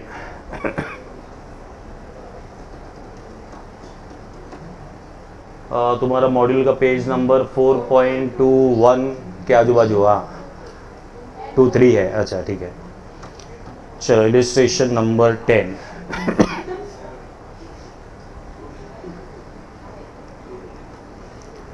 देखो, बॉन्ड को रिलेटेड दो कैलकुलेशन थे। पहला था वैल्यू और दूसरा था YTM, मतलब KD। ठीक है। अभी हम लोग यहाँ पे शेयर्स पे आ गए हैं। शेयर्स पे, शेयर्स के लिए भी we can calculate the value of the shares. How we will calculate the value of the shares. तो शेयर्स में फ्यूचर बेनिफिट में क्या क्या होता है, तो डिविडेंड्स भी हो सकता है, plus there can be selling price of the share, ठीक है। वो सब का जब हम प्रेजेंट वैल्यू निकालेंगे that becomes the value of what, value of shares, ठीक है। इसके ऊपर का कोई क्वेश्चन नहीं है, ओके। लेकिन शेयर्स में से हमने कितना कमाया, शेयर्स में से हमने कितना कमाया, ठीक है, उसके क्वेश्चंस है। तो हमने शेयर्स में से कितना कमाया, मतलब हमको यहाँ पे कैलकुलेट करना है यील्ड। हमें क्या कैलकुलेट करना है, yield. So when we have to calculate the what yield means you have to calculate the percentage returns, and this percentage return is again nothing but what it is IRR calculation, ठीक है। so we have to calculate what calculate the expected rate of return, या फिर investor ने कितना कमाया है ये हम लोग कैलकुलेट कर रहे हैं यहाँ पे इन case of what in case of shares, ठीक है। तो यहाँ पे अगर एक बार अपने को जो है परसेंटेज रिटर्न्स मिल जाएगा, IRR मिल जाएगा, this is nothing but this is a expectation of the share holder. Any expectation of the share holder is cost to the company in case of what in case of equity also, ठीक है। तो यहाँ पे तुमको बोला जाएगा कि KE का कैलकुलेशन करके दो as per realised yield approach. मतलब कौन सा अप्रोच हम लोग यहाँ पे समझ रहे हैं, रियलाइज्ड यील्ड अप्रोच, मतलब यील्ड अप्रोच हम लोग यहाँ पे जो है उसका अंडरस्टैंडिंग ले रहे हैं हम लोग, ठीक है। उसके लिए we are having illustration number 10। अब यहाँ पे एक शेयर होल्डर है, he had purchased a share of Alpha Limited for rupees 1000. So what is this 1000? It is a purchase price for what, for the investor, okay. He received a dividend for a period of 5 years at the rate of 10%. मतलब every year for how many years? For 5 years. He received what, he received dividend at the rate of what, 10%. At the end of the 5th year, he sold the share of Alpha Limited for 1128, ठीक है। तो उसको है ना ये 5 साल में क्या क्या बेनिफिट हुआ रहेगा, 5 साल का डिविडेंड मिला रहेगा, और 5th ईयर के एंड पे उसको क्या मिला रहेगा, सेलिंग प्राइस, ठीक है। Then you are equal to compute the cost of equity, मतलब ये पूरे ट्रांजैक्शन में ये मिस्टर मेहरा ने कितना परसेंटेज कमाया है ये अपने को कैलकुलेट करके देना है। उसने जो भी कमाया रहेगा वो कंपनी के लिए क्या बन जाएगा मालूम है, कॉस्ट बन जाएगा, ठीक है। So they are asking you to compute the cost of equity as per the realized yield approach, ठीक है। तो अभी देखो क्या करना है मालूम है, इसमें IRR कैलकुलेट करना है। क्या करना है, IRR कैलकुलेशन, ठीक है। तो मुझे बताओ यहाँ पे सपोज अगर हम लोग ये टेबल बनाते हैं तो इसमें ईयर्स आएगा पहले, तो year 1 to year 5 every year क्या मिलेगा मालूम है, डिविडेंड। और यहाँ पे मैं लिख रहा हूँ SV, what is SV, sell value, ठीक है। तो मुझे बताओ ईयर 1 से ईयर 5 में कितना डिविडेंड मिला रहेगा। अरे चलो फेस वैल्यू दिया है क्या, यहाँ पे चेक करो, नहीं दिया है, ठीक है। अच्छा 10% मिला है लेकिन फेस वैल्यू दिया है क्या, नहीं। तो हम लोग क्या करेंगे मालूम है, हम लोग ये 1000 के ऊपर क्या लेंगे, ये 10% ले लेंगे। तो एवरी ईयर उसको डिविडेंड कितने का मिला रहेगा, 100, और ये कितने ईयर्स के मिला रहेगा, फॉर 5 ईयर्स। फिर 5th ईयर के एंड पे उसका डिविडेंड तो हमने ऑलरेडी ले लिया है ना वहाँ पे, तो 5th ईयर के एंड पे उसको क्या मिलेगा, सेलिंग प्राइस। तो सेलिंग प्राइस कितना आएगा, 1128। ये दोनों मिला के क्या बनेगा मालूम है, कैश फ्लोज, ठीक है। सो दिस विल बी 100, ये आएगा 1128 फेस वैल्यू पे। हाँ नहीं दिया नहीं है फेस वैल्यू, इसके लिए मैंने 1000 लिया। हाँ नहीं अज्यूम नहीं करेंगे, इसके ऊपर डायरेक्टली ले लेंगे हम लोग, ठीक है। चलो अभी मुझे बताओ इसके अंदर जो है अपना डिस्काउंटिंग रेट अपने को लेना पड़ेगा, और इसमें अपने को फाइंड आउट करना है कि कितना परसेंटेज उसने कमाया है, ठीक है। अच्छा ये लोग मॉड्यूल में लिया है क्या, वो लोग ने चेक कर लो जरा। हाँ 100 ही लिया है वो लोग ने भी। हाँ मतलब वो लोग ने अज्यूम किया है कि जो इन्वेस्टमेंट वैल्यू है उसी के ऊपर वो लोग को क्या मिला रहेगा, डिविडेंड मिला रहेगा, ठीक है। हाँ अभी यहाँ पे क्योंकि अपने को ज़्यादा टाइम स्पेंड नहीं करना है, इधर 12% लिया हुआ है। क्या लिया हुआ है, 12। तो हम लोग क्या करेंगे, पहले इधर डिस्काउंटिंग फैक्टर यूज़ करेंगे एट द रेट ऑफ 12%, उसका प्रेजेंट वैल्यू निकालेंगे, ठीक है। इसका प्रेजेंट वैल्यू अगर 1000 रुपीज़ आ गया, ठीक है, मतलब यहाँ पे जो रेट ऑफ इंटरेस्ट इन्वॉल्व है दैट इज हाउ मच, 12%, ठीक है। इसका प्रेजेंट वैल्यू निकाल के दो।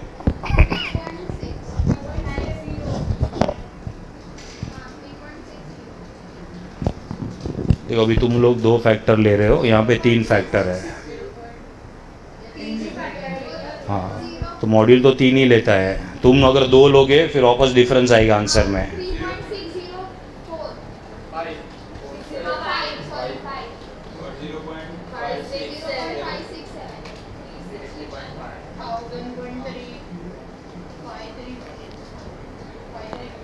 53, हाँ ठीक है ना, तो हो गया 1000। मतलब इन्वेस्टर के लिए दिस इज PVCI। क्या है ये? PVCI। उसने कितना इन्वेस्ट किया था शेयर में? 1000। तो वो 1000 उसके लिए क्या हो जाएगा? PVCO। ठीक है, हाँ ठीक है, मतलब 1000 आ रहा है ना, हाँ ठीक है। So this will become PVCI and PVCO कितना रहेगा? 1000। उसका मतलब है कि NPV क्या हो जाएगा मालूम है? 0। NPV 0 का मतलब क्या है कि ये पूरे ट्रांजैक्शन में ये जो शेयर होल्डर है उसने क्या रेट कमाया है। तो जो रेट हमने डिस्काउंटिंग, जो भी रेट हमने यहाँ पे मतलब हमने यहाँ पे यूज़ किया है डिस्काउंटिंग का, वही रेट उसने क्या किया रहेगा? उसने कमाया रहेगा। ठीक है, so what is the percentage that the investor is earned is what you know is 12%। That means यहाँ पे द रियलाइज यील्ड अप्रोच के हिसाब से यहाँ पे the rate of interest involve is what you know is 12%। तो यहाँ पे तुम्हारा जो KE आएगा वो 12% आएगा, क्योंकि 12% पे जो है NPV is becoming what you no becoming 0। ठीक है, ये समझा कि नहीं है? क्या हो गया रे तुम दोनों को? हाँ,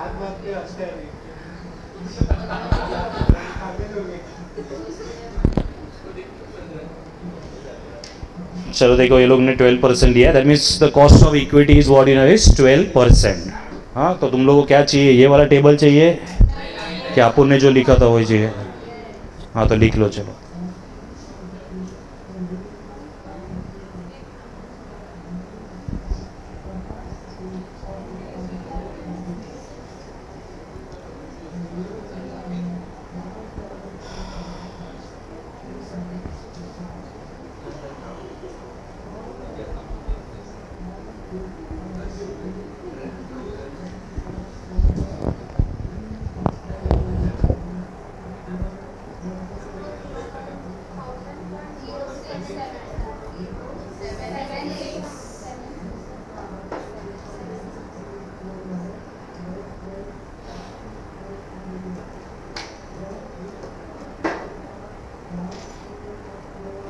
expectation of the share holder, इसमें से एक्सपेक्टेशन मतलब उसने एक्चुअली क्या कमाया? 12%। तो उसने जो एक्चुअली 12% कमाया, मतलब कंपनी के लिए कॉस्ट भी कितना हो जाएगा? 12%।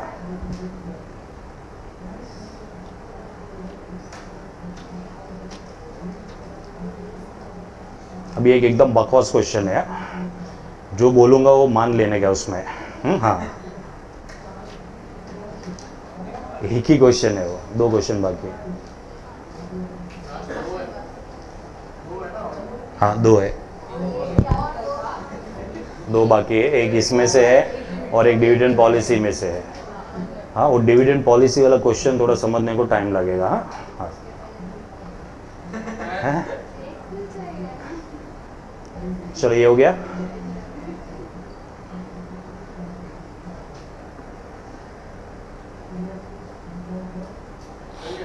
हो गया। इलिस्ट्रेशन 11।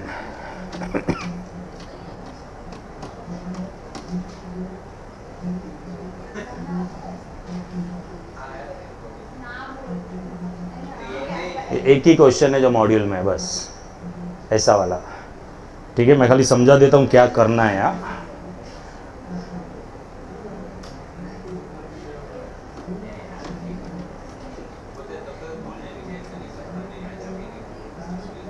जो करना है ना कैलकुलेटर पे, वो मैं लिखवा दूंगा तो तुम लोगों को रिवाइज हो जाए, क्योंकि इसमें ना GP यूज़ होने वाला है, ज्योमेट्रिक प्रोग्रेशन।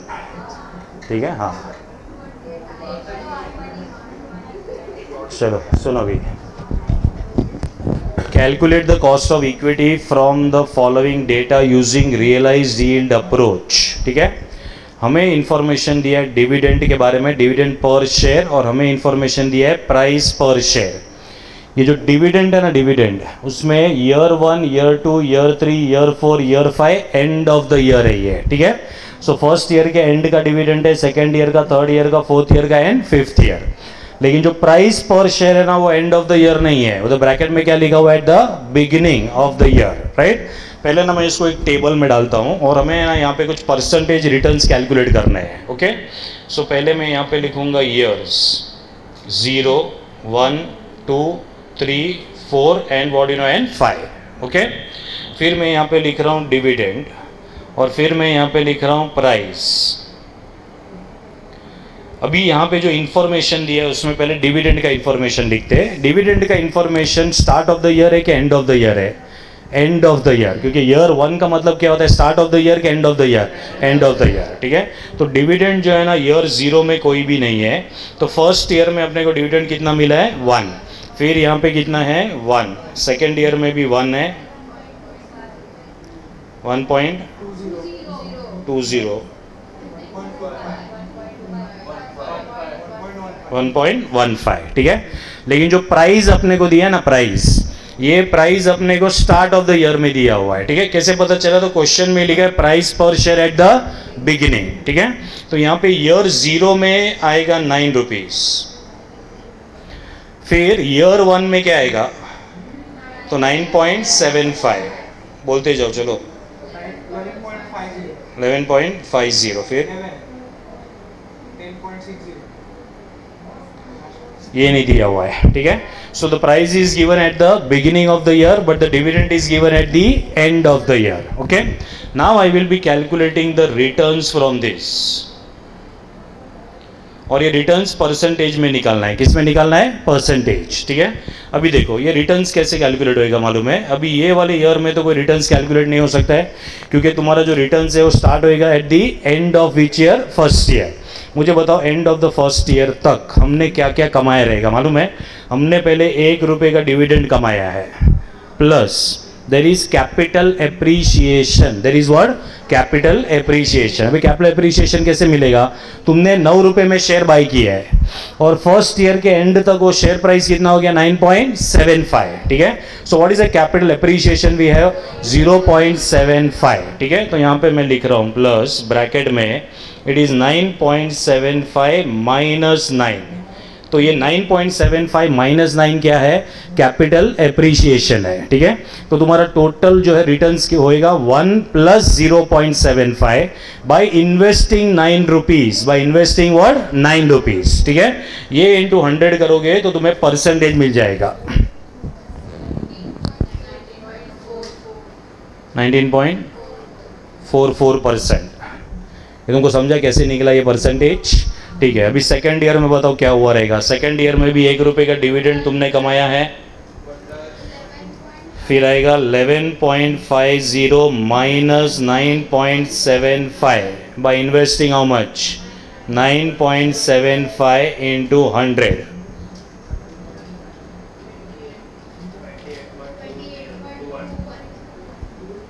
28.21%, ठीक है।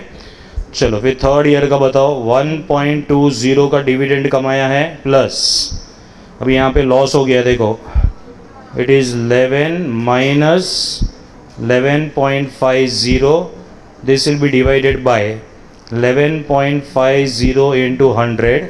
तो तुम्हारा रिटर्न्स है ना वो कम हो गया रहेगा 0.9%। और फिर लास्ट वाले में हमने कमाया 1.25 plus 10.60 minus 11 by investing how much? 11, 7.73, ठीक है। फिफ्थ ईयर का हम लोग कैलकुलेट नहीं कर पाएंगे because we are not having the price at the end of which year? Fifth year, ठीक है। तो पहले तुमको ये परसेंटेज का कैलकुलेशन समझा क्या? ठीक है। अभी तुम अगर ये सॉल्यूशन देखोगे, ठीक है, तो उसमें है ना डायरेक्टली ऐसा दिया हुआ है। अभी ये क्या है? उधर 19 पॉइंट ये हो जाए ना 1.1944 दिख रहा है। हाँ, तो ये 19.44 is the return. 19.44 is the return. इसका मतलब ये है कि अगर सपोज हमने फर्स्ट ईयर में, second year, third year and what you know in the fourth year, ठीक है, फर्स्ट ईयर में अगर तुमने 1 रुपया इन्वेस्ट किया रहेगा तो तुमको उसके ऊपर कितना परसेंटेज रिटर्न मिलेगा मालूम है? 19.44। So 1 rupee will become how much? 1.1944। ये तुमको दिया हुआ है यहाँ पे, ठीक है। फिर सेकेंड ईयर का, थर्ड ईयर का, फोर्थ ईयर का बताओ। तो यहाँ पे क्या आएगा? 1.2821, ठीक है। सो 1.2821। यहाँ पे क्या आएगा? 1.0609। तो इधर आएगा 0609 और इधर आएगा 1.0609। 1.0773, सो 1.0773। तो ये क्या है, तुमको समझ में आ रहा है क्या? This is 1 rupee which has been growing at the what you know at the same percentage of returns जो हम लोग ने कैलकुलेट किया है। तो तुम्हारा जो सोल्यूशन है मॉड्यूल में उसमें डायरेक्टली ये कैलकुलेट करके दिया हुआ है, ठीक है। अब ये कैलकुलेट करके दिया हुआ है तो तुमको यहाँ पे डायरेक्टली दिखेगा 1.1944, 1.2821, 1.0609 एंड 1.0772। तो ये कहाँ से आया तुमको समझाइए। अभी तुमको डायरेक्टली ये चाहिए कि तुमको पहले ये वाला कैलकुलेशन दिखाना है, ये वाला। तो पहले इसको छापो, चलो।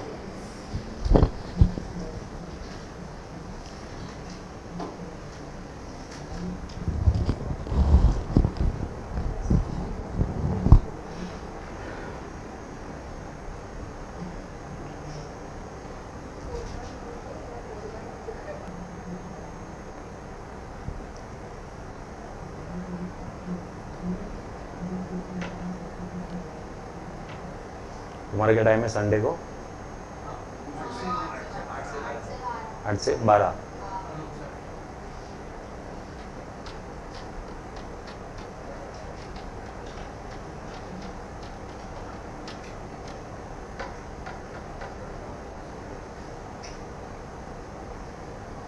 मेरा 10 से 2 है, 2 संडे।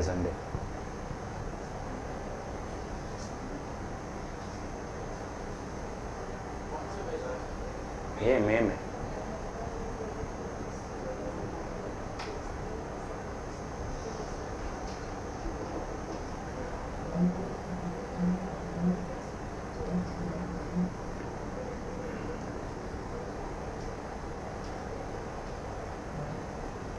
मुझे तो लास्ट क्वेश्चन और ये क्वेश्चन में क्या डिफरेंस है? दोनों में रियलाइज्ड यील्ड अप्रोच ही यूज हो रहा है। लास्ट वाला जो क्वेश्चन था उसमें डिविडेंड एवरी ईयर था, लेकिन price was at the end of the, मतलब क्वेश्चन का जो लाइफ था उसके एंड में था। यहाँ पे कैसा दिया? एवरी ईयर का प्राइसिंग दिया हुआ है, ठीक है। तो ये वाला मेथड यूज करने का।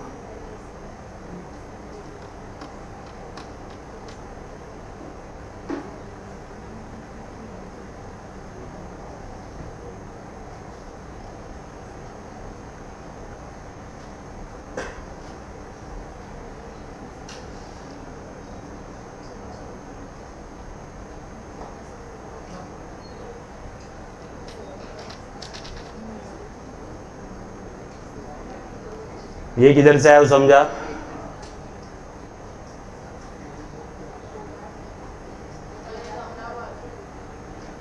₹1 का वैल्यू क्या हो जाएगा if you are earning 19.44%? So 1 + 19.44% will become 1.1944, ठीक है। फिर सेकेंड ईयर में क्या होएगा? ₹1 विल बिकम व्हाट? 1.2821। तो ₹1 का वैल्यू है ये।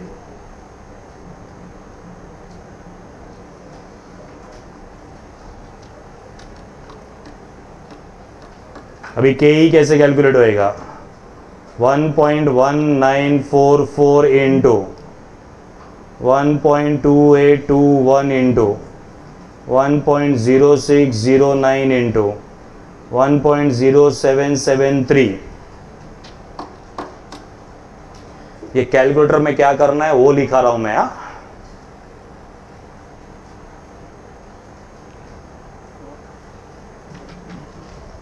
इधर देखोगे तो पागल हो जाओगे। वेट, पहले इतना किया कैलकुलेटर पे? हाँ ठीक है।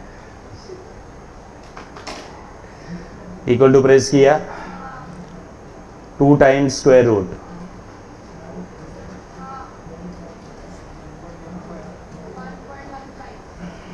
-1 इंटू 100। हाँ वो आंसर है।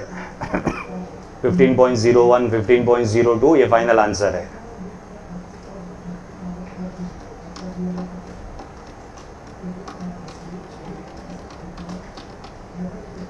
ये पूरा किया कैलकुलेटर पे तो आंसर आएगा 15.01, जिसको यहाँ पे वो लोग ने डायरेक्टली 15% दिया हुआ है। ये समझाइए।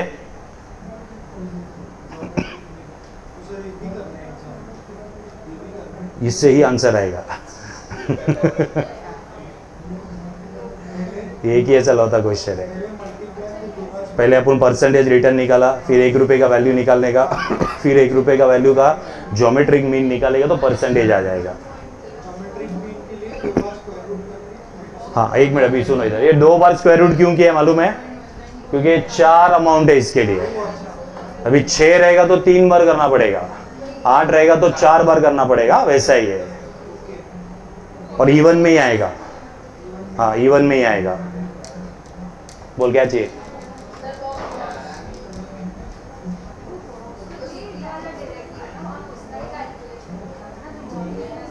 हाँ हाँ, मॉड्यूल में 15% लिखा है ना, ये वाला,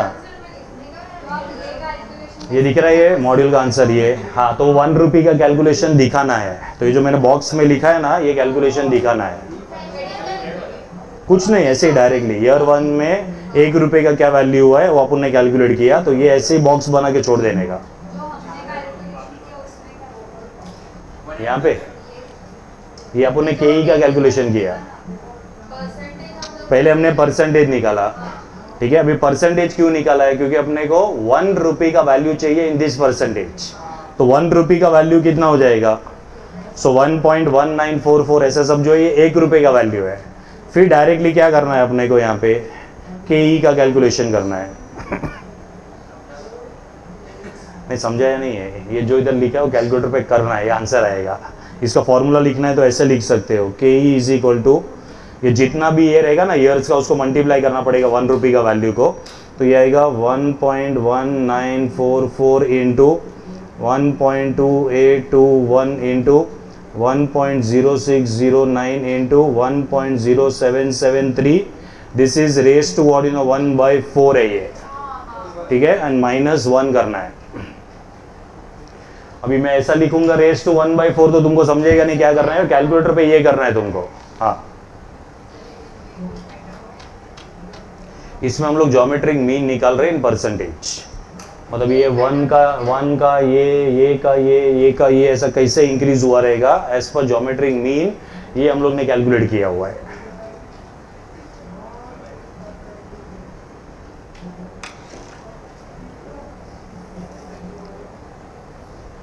ये ऐसे ही कॉपी करो, फाइनल में भी नहीं आता है। हाँ हाँ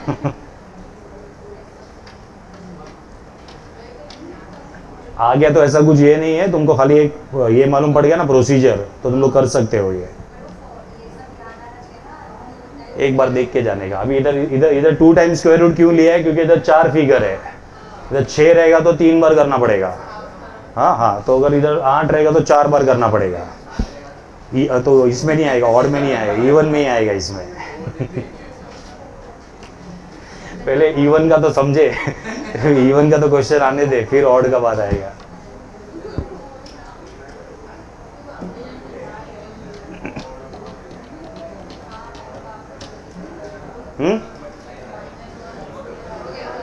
हाँ, ये हो गया क्वेश्चन, डिविडेंड डिसीजन का लास्ट वाला क्वेश्चन। लास्ट नहीं है, क्वेश्चन नंबर 18 है मेरे ख्याल से। हाँ, थोड़ा फोकस ज़्यादा रखना पड़ेगा। हाँ,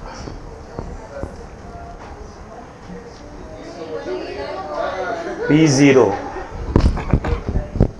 चलो देखते तुमको कितना याद है। P0 is equal to D1 upon K minus G, ऐसा एक फॉर्मूला अपन ने किया है, ठीक है। हाँ, ये मैं बता रहा हूँ, ये ऐसा एक फॉर्मूला हमने किया है। ये फॉर्मूला के अंदर time value of money use होता है। ये फॉर्मूला के अंदर क्या होता है? Time value of money use होता है, ठीक है। अच्छा, ये जो यहाँ पे जो P0 है, ये क्या है? Try to understand this. This is present value. This is called as intrinsic value. क्या बोलते हैं इसको? Intrinsic value. This is called as fair value. This is called as theoretical value, ठीक है। ये जब भी हमने कॉस्ट ऑफ कैपिटल किया था ना, तभी भी मैंने लिखवाया तुम लोग को। ये गॉर्डन्स मॉडल का ये फॉर्मूला है। तो अगर तुम्हारे पास कॉस्ट ऑफ कैपिटल का नोट्स है तो जस्ट जाओ, उसके अंदर हमने गॉर्डन्स अप्रोच यूज़ किया था ना, तभी ये सेम चीज़ मैंने उधर भी लिखाया है।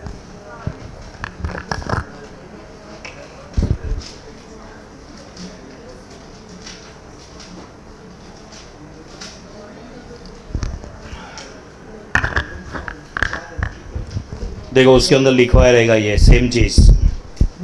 ये फॉर्मूला कभी यूज करना है मालूम है?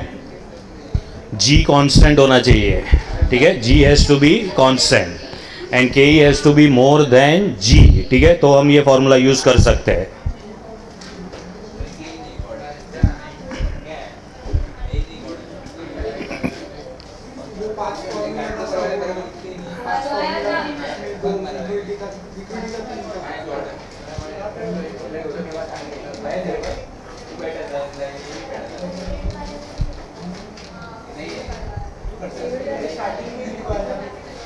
ये तो गलत चैप्टर में देख रहा है तू, डिविडेंड पॉलिसी चैप्टर में देखने का है। कॉस्ट ऑफ कैपिटल में तो के ई निकाला है अपन ने भाई। डिविडेंड पॉलिसी जो अपन ने चैप्टर किया था ना, उसमें गॉर्डन का हम लोग ने फॉर्मूला किया था, ठीक है। अभी सुनो इधर, ये फॉर्मूला यूज करना है इन क्वेश्चन नंबर 18, ठीक है। अब ये फॉर्मूला का अच्छे से अंडरस्टैंडिंग ले लो तो ही समझेगा। सुनो, ये फॉर्मूला का अच्छे से अंडरस्टैंडिंग लो तो ही समझेगा, अदरवाइज नहीं समझेगा, ठीक है, वरना फिर बाय ऐड करना पड़ेगा, which is not a good option, ठीक है। सुनो इधर, जब भी हम ये वाला फॉर्मूला यूज कर रहे हैं ना, तो जब भी हम ये P0 का कैलकुलेशन कर रहे हैं, we are actually calculating the present value, we are calculating the present value, ठीक है। अच्छा, यहाँ पे P0 का मतलब है आज का वैल्यू हमने यहाँ पे कैलकुलेट किया हुआ है, ठीक है। तो उसके लिए हम लोग D1 लेते हैं and this D1 is divided by KE minus G। जब हम ये फॉर्मूला से P0 का कैलकुलेशन करते हैं, P0 मतलब प्राइस टुडे, ठीक है। सपोज अगर हम लोग ने P1 का कैलकुलेशन करना है, किसका? P1 का कैलकुलेशन करने के टाइम पे इधर D2 लेना पड़ेगा, ठीक है। So D2 will be divided by what you know, by KE minus what you know, minus G।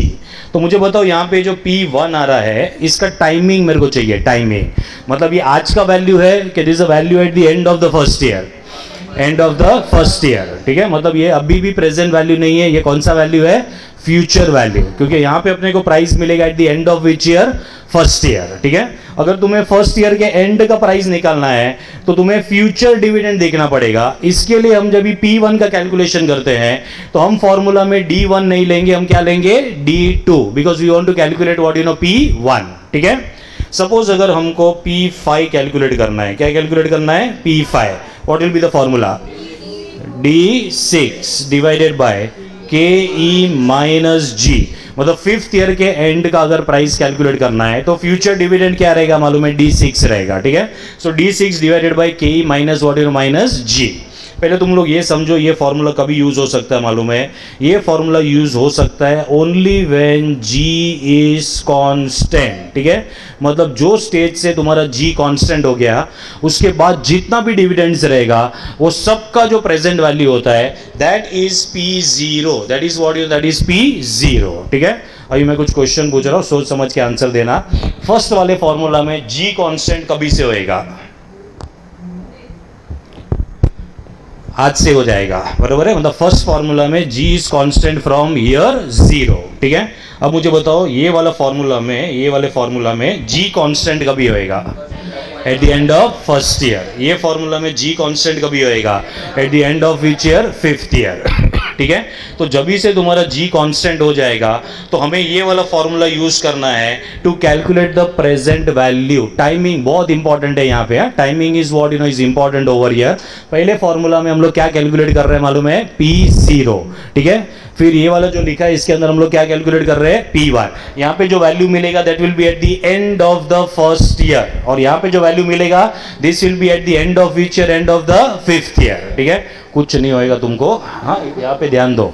सो यहाँ पे है price what you no, price today. यहाँ पे आएगा price at the end of which year? First year. यहाँ पे आएगा price at the end of which year? Fifth year. मतलब मेरे को खाली इतना बताना है कि जिस ईयर से तुम्हारा ग्रोथ रेट कांस्टेंट हो जाएगा उस ईयर से अपने को ये वाला फॉर्मूला यूज करना है, ठीक है। अगर ये समझ गया तो ही वो जो है अपना क्वेश्चन नंबर 18 वो तुमको समझ में आएगा, अदरवाइज तुमको वो क्वेश्चन समझ में आने वाला नहीं है, ठीक है। Have you understood this point? ठीक है। Now you come to question number 18। Page number बता दो क्या था? 130।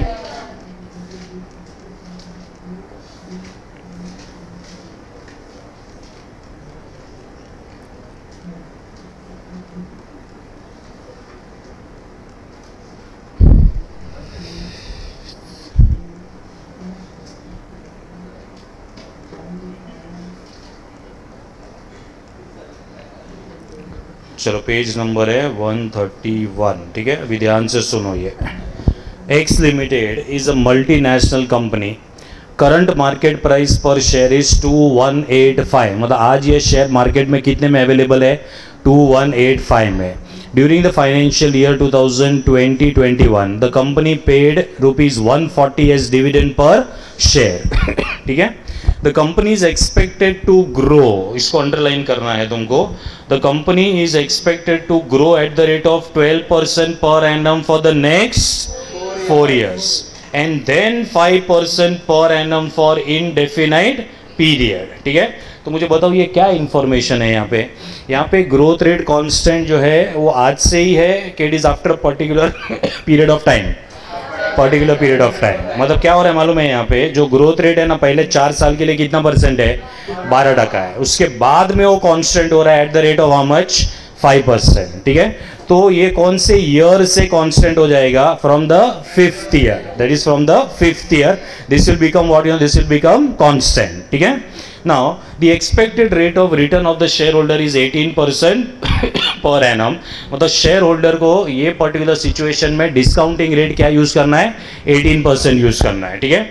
Find out the intrinsic value पर शेयर, ठीक है। अपने को intrinsic value, fair value, theoretical value ये अपने को कैलकुलेट करना है।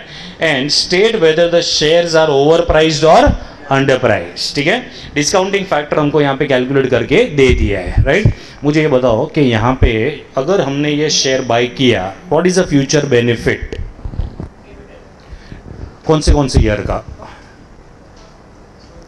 देखो लास्ट ईयर ये कंपनी ने डिविडेंड पे किया है, बराबर है, eight the rate of how much, 140। तो तुमको फर्स्ट ईयर के एंड पे कितना डिविडेंड मिलेगा,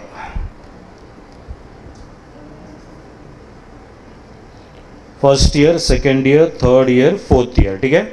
इधर आएगा डिविडेंड, D0 दिया हुआ है, D0। लास्ट ईयर कंपनी ने 140 रुपये का डिविडेंड पे किया है, ठीक है।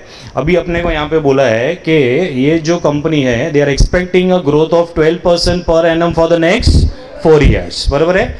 तो मुझे ये बताओ कि तुमको ईयर 1 में, that is at the end of the first year, are you going to receive dividend of 140 कि ये ग्रो होके मिलेगा, ग्रो होके कितने परसेंट से ये ग्रो होएगा, 12% पे, ठीक है। So what is the dividend eight the end of the first year, 156.80। Second year में बताओ 0.62 और 12% ऐड करो, 69, फिर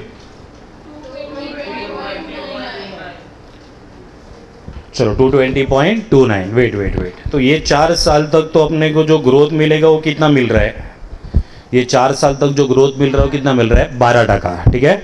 अभी इसके बाद का जो भी ग्रोथ रहेगा वो कांस्टेंट हो जाएगा, कांस्टेंट, ठीक है। मतलब 5th year, 6th year, 7th year, 8th year, बाद में 90th ईयर, 100 ईयर जो भी आएगा वो सब में कांस्टेंट ग्रोथ रेट रहेगा। तो अभी तुमको क्या करना पड़ेगा, कैमरा गिराना नहीं है, नहीं तो तेरा फीस डबल हो जाएगा। हाँ,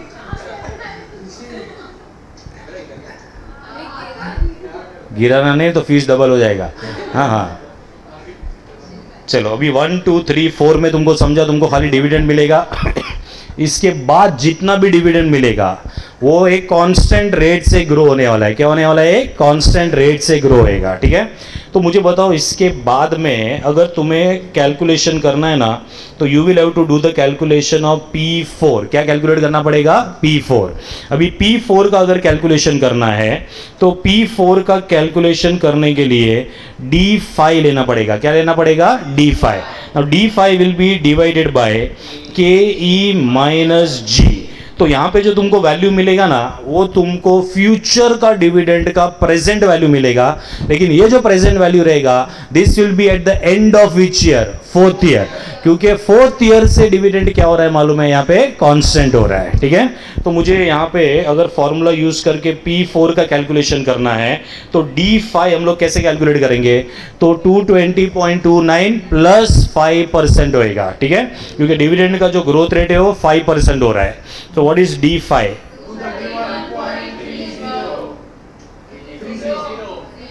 this will be divided by what is the expectation of the shareholder, 18%, ठीक है। सो यहाँ पे आएगा 0.18 माइनस 0.05, ठीक है। अभी ये वैल्यू निकाल के दो।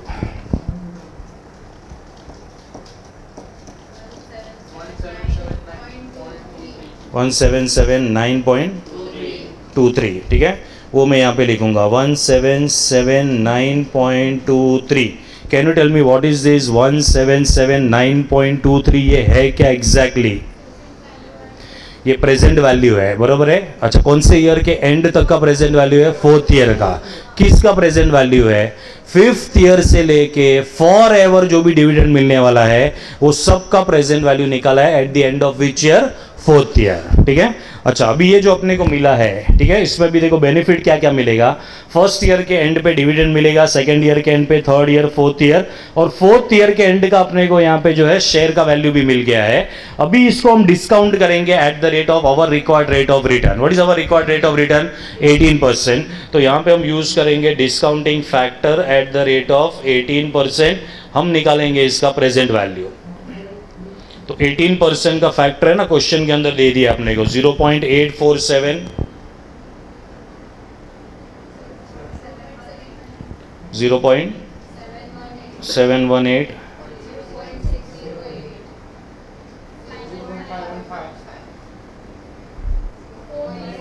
नहीं रे, वो 436 है ना, तुमको कंफ्यूज करने के लिए दिया है हमको। ले, ये 4th ईयर के एंड का वैल्यू है ये। तो अगर 4th ईयर के एंड का वैल्यू है तो हमें यहाँ पे डिस्काउंटिंग फैक्टर क्या यूज करना पड़ेगा? 4th ईयर के एंड का, ठीक है। तो यहाँ पे अगर तुमने 5 ले लिया तो तुम्हारा इंटू 2 होएगा, अटेम्प्ट, ठीक है। तो यहाँ पे तुमको क्या लेना है मालूम है? 0.515 is a discounting factor at the end of which year? 4th year. क्यों 4th ईयर के एंड का फैक्टर लेने, समझ में आ रहा है? क्योंकि 5th ईयर से जो भी ग्रोथ हो रहा है और जब भी हम उसका प्रेजेंट वैल्यू निकाल रहे हैं तो 4th ईयर के एंड का प्रेजेंट वैल्यू मिल रहा है, ठीक है। अभी इसको मल्टीप्लाई करके इसका टोटल करो। This is the value of the share. Final answer.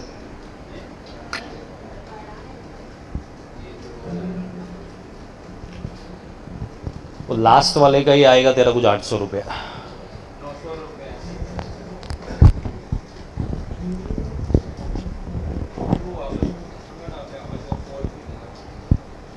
4th year तक तेरा ग्रोथ रेट है 12%, बराबर है। उसके बाद 5th ईयर से 4 टू इन्फिनिटी, हाँ, for ever. What is the growth rate? 5%। तो जो वैल्यू तुझे मिलेगा ना वो P4 रहेगा। P4 मतलब value of the volume of all the dividends eight the end of which year? And of the 4th year. Final answer है 1408.25। चलो, ये क्या है मालूम है? 1408.25 ये क्या है? This is the value of the share, ठीक है। मतलब यू आर रेडी टू पे दिस अमाउंट 1408.25। अभी तुमको क्वेश्चन में दिया है कि ये जो शेयर है ये मार्केट में ना 2185 में मिल रहा है। कितने में मिल रहा है? 2185, ठीक है। तो तुम बाय करोगे कि नहीं करेंगे? नहीं करेंगे। क्यों? Because it is over price, ठीक है। तो 2 क्वेश्चन था यहाँ पे। Find out the intrinsic value पर शेयर, ठीक है। तो what is the intrinsic value? तो ये जो टेबल हमने बनाया है, this is giving you the intrinsic value of the share, ठीक है। सो इंट्रिंसिक वैल्यू ये आएगा 1408.25, ओके। उसके बाद में इसको कंपेयर करेंगे विद एक्चुअल मार्केट प्राइस और फिर हम डिसाइड करेंगे कि ये ओवर प्राइस है या फिर अंडर प्राइस है, ठीक है। तो ये छाप लो, चलो।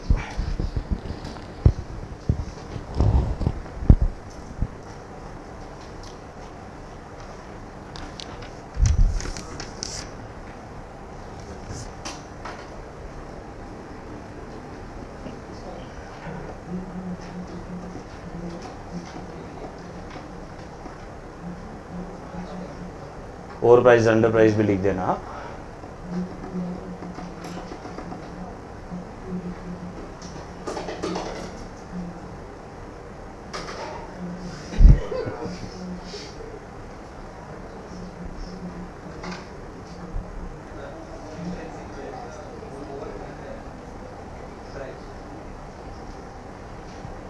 मतलब तेरे को शॉपिंग करने जाना है कोई प्रोडक्ट के लिए, यू आर रेडी टू पे 1408 ओनली, ये तो मैं इतना ही पे करेगी। हाँ, दुकानदार बोलता है कितने में मिल रहा है? 2185, तो तू बोलेगी बहुत महंगा है भैया।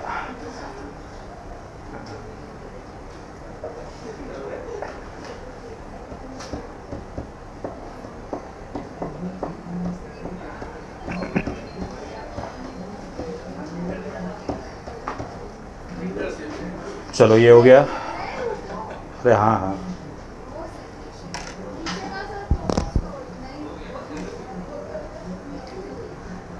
ये जो निकाला है ना वो ये है।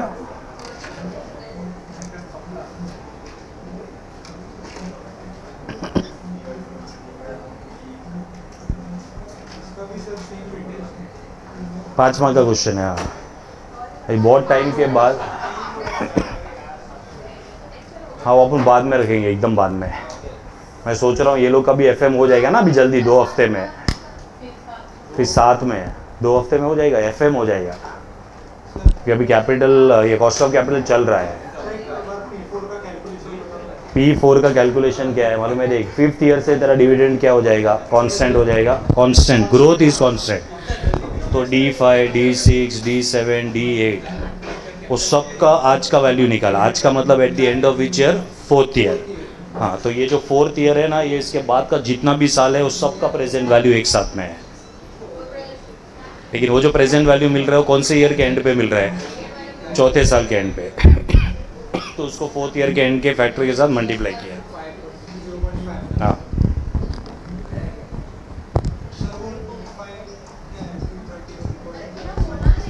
ये D4 है ना, तो D4 220.29 दिख रहा है। ये 220.29 के ऊपर अपने को यहाँ पे ये ऐड करना है, 5% ऐड करने का है, क्योंकि तेरा ग्रोथ रेट 5% है इसके लिए।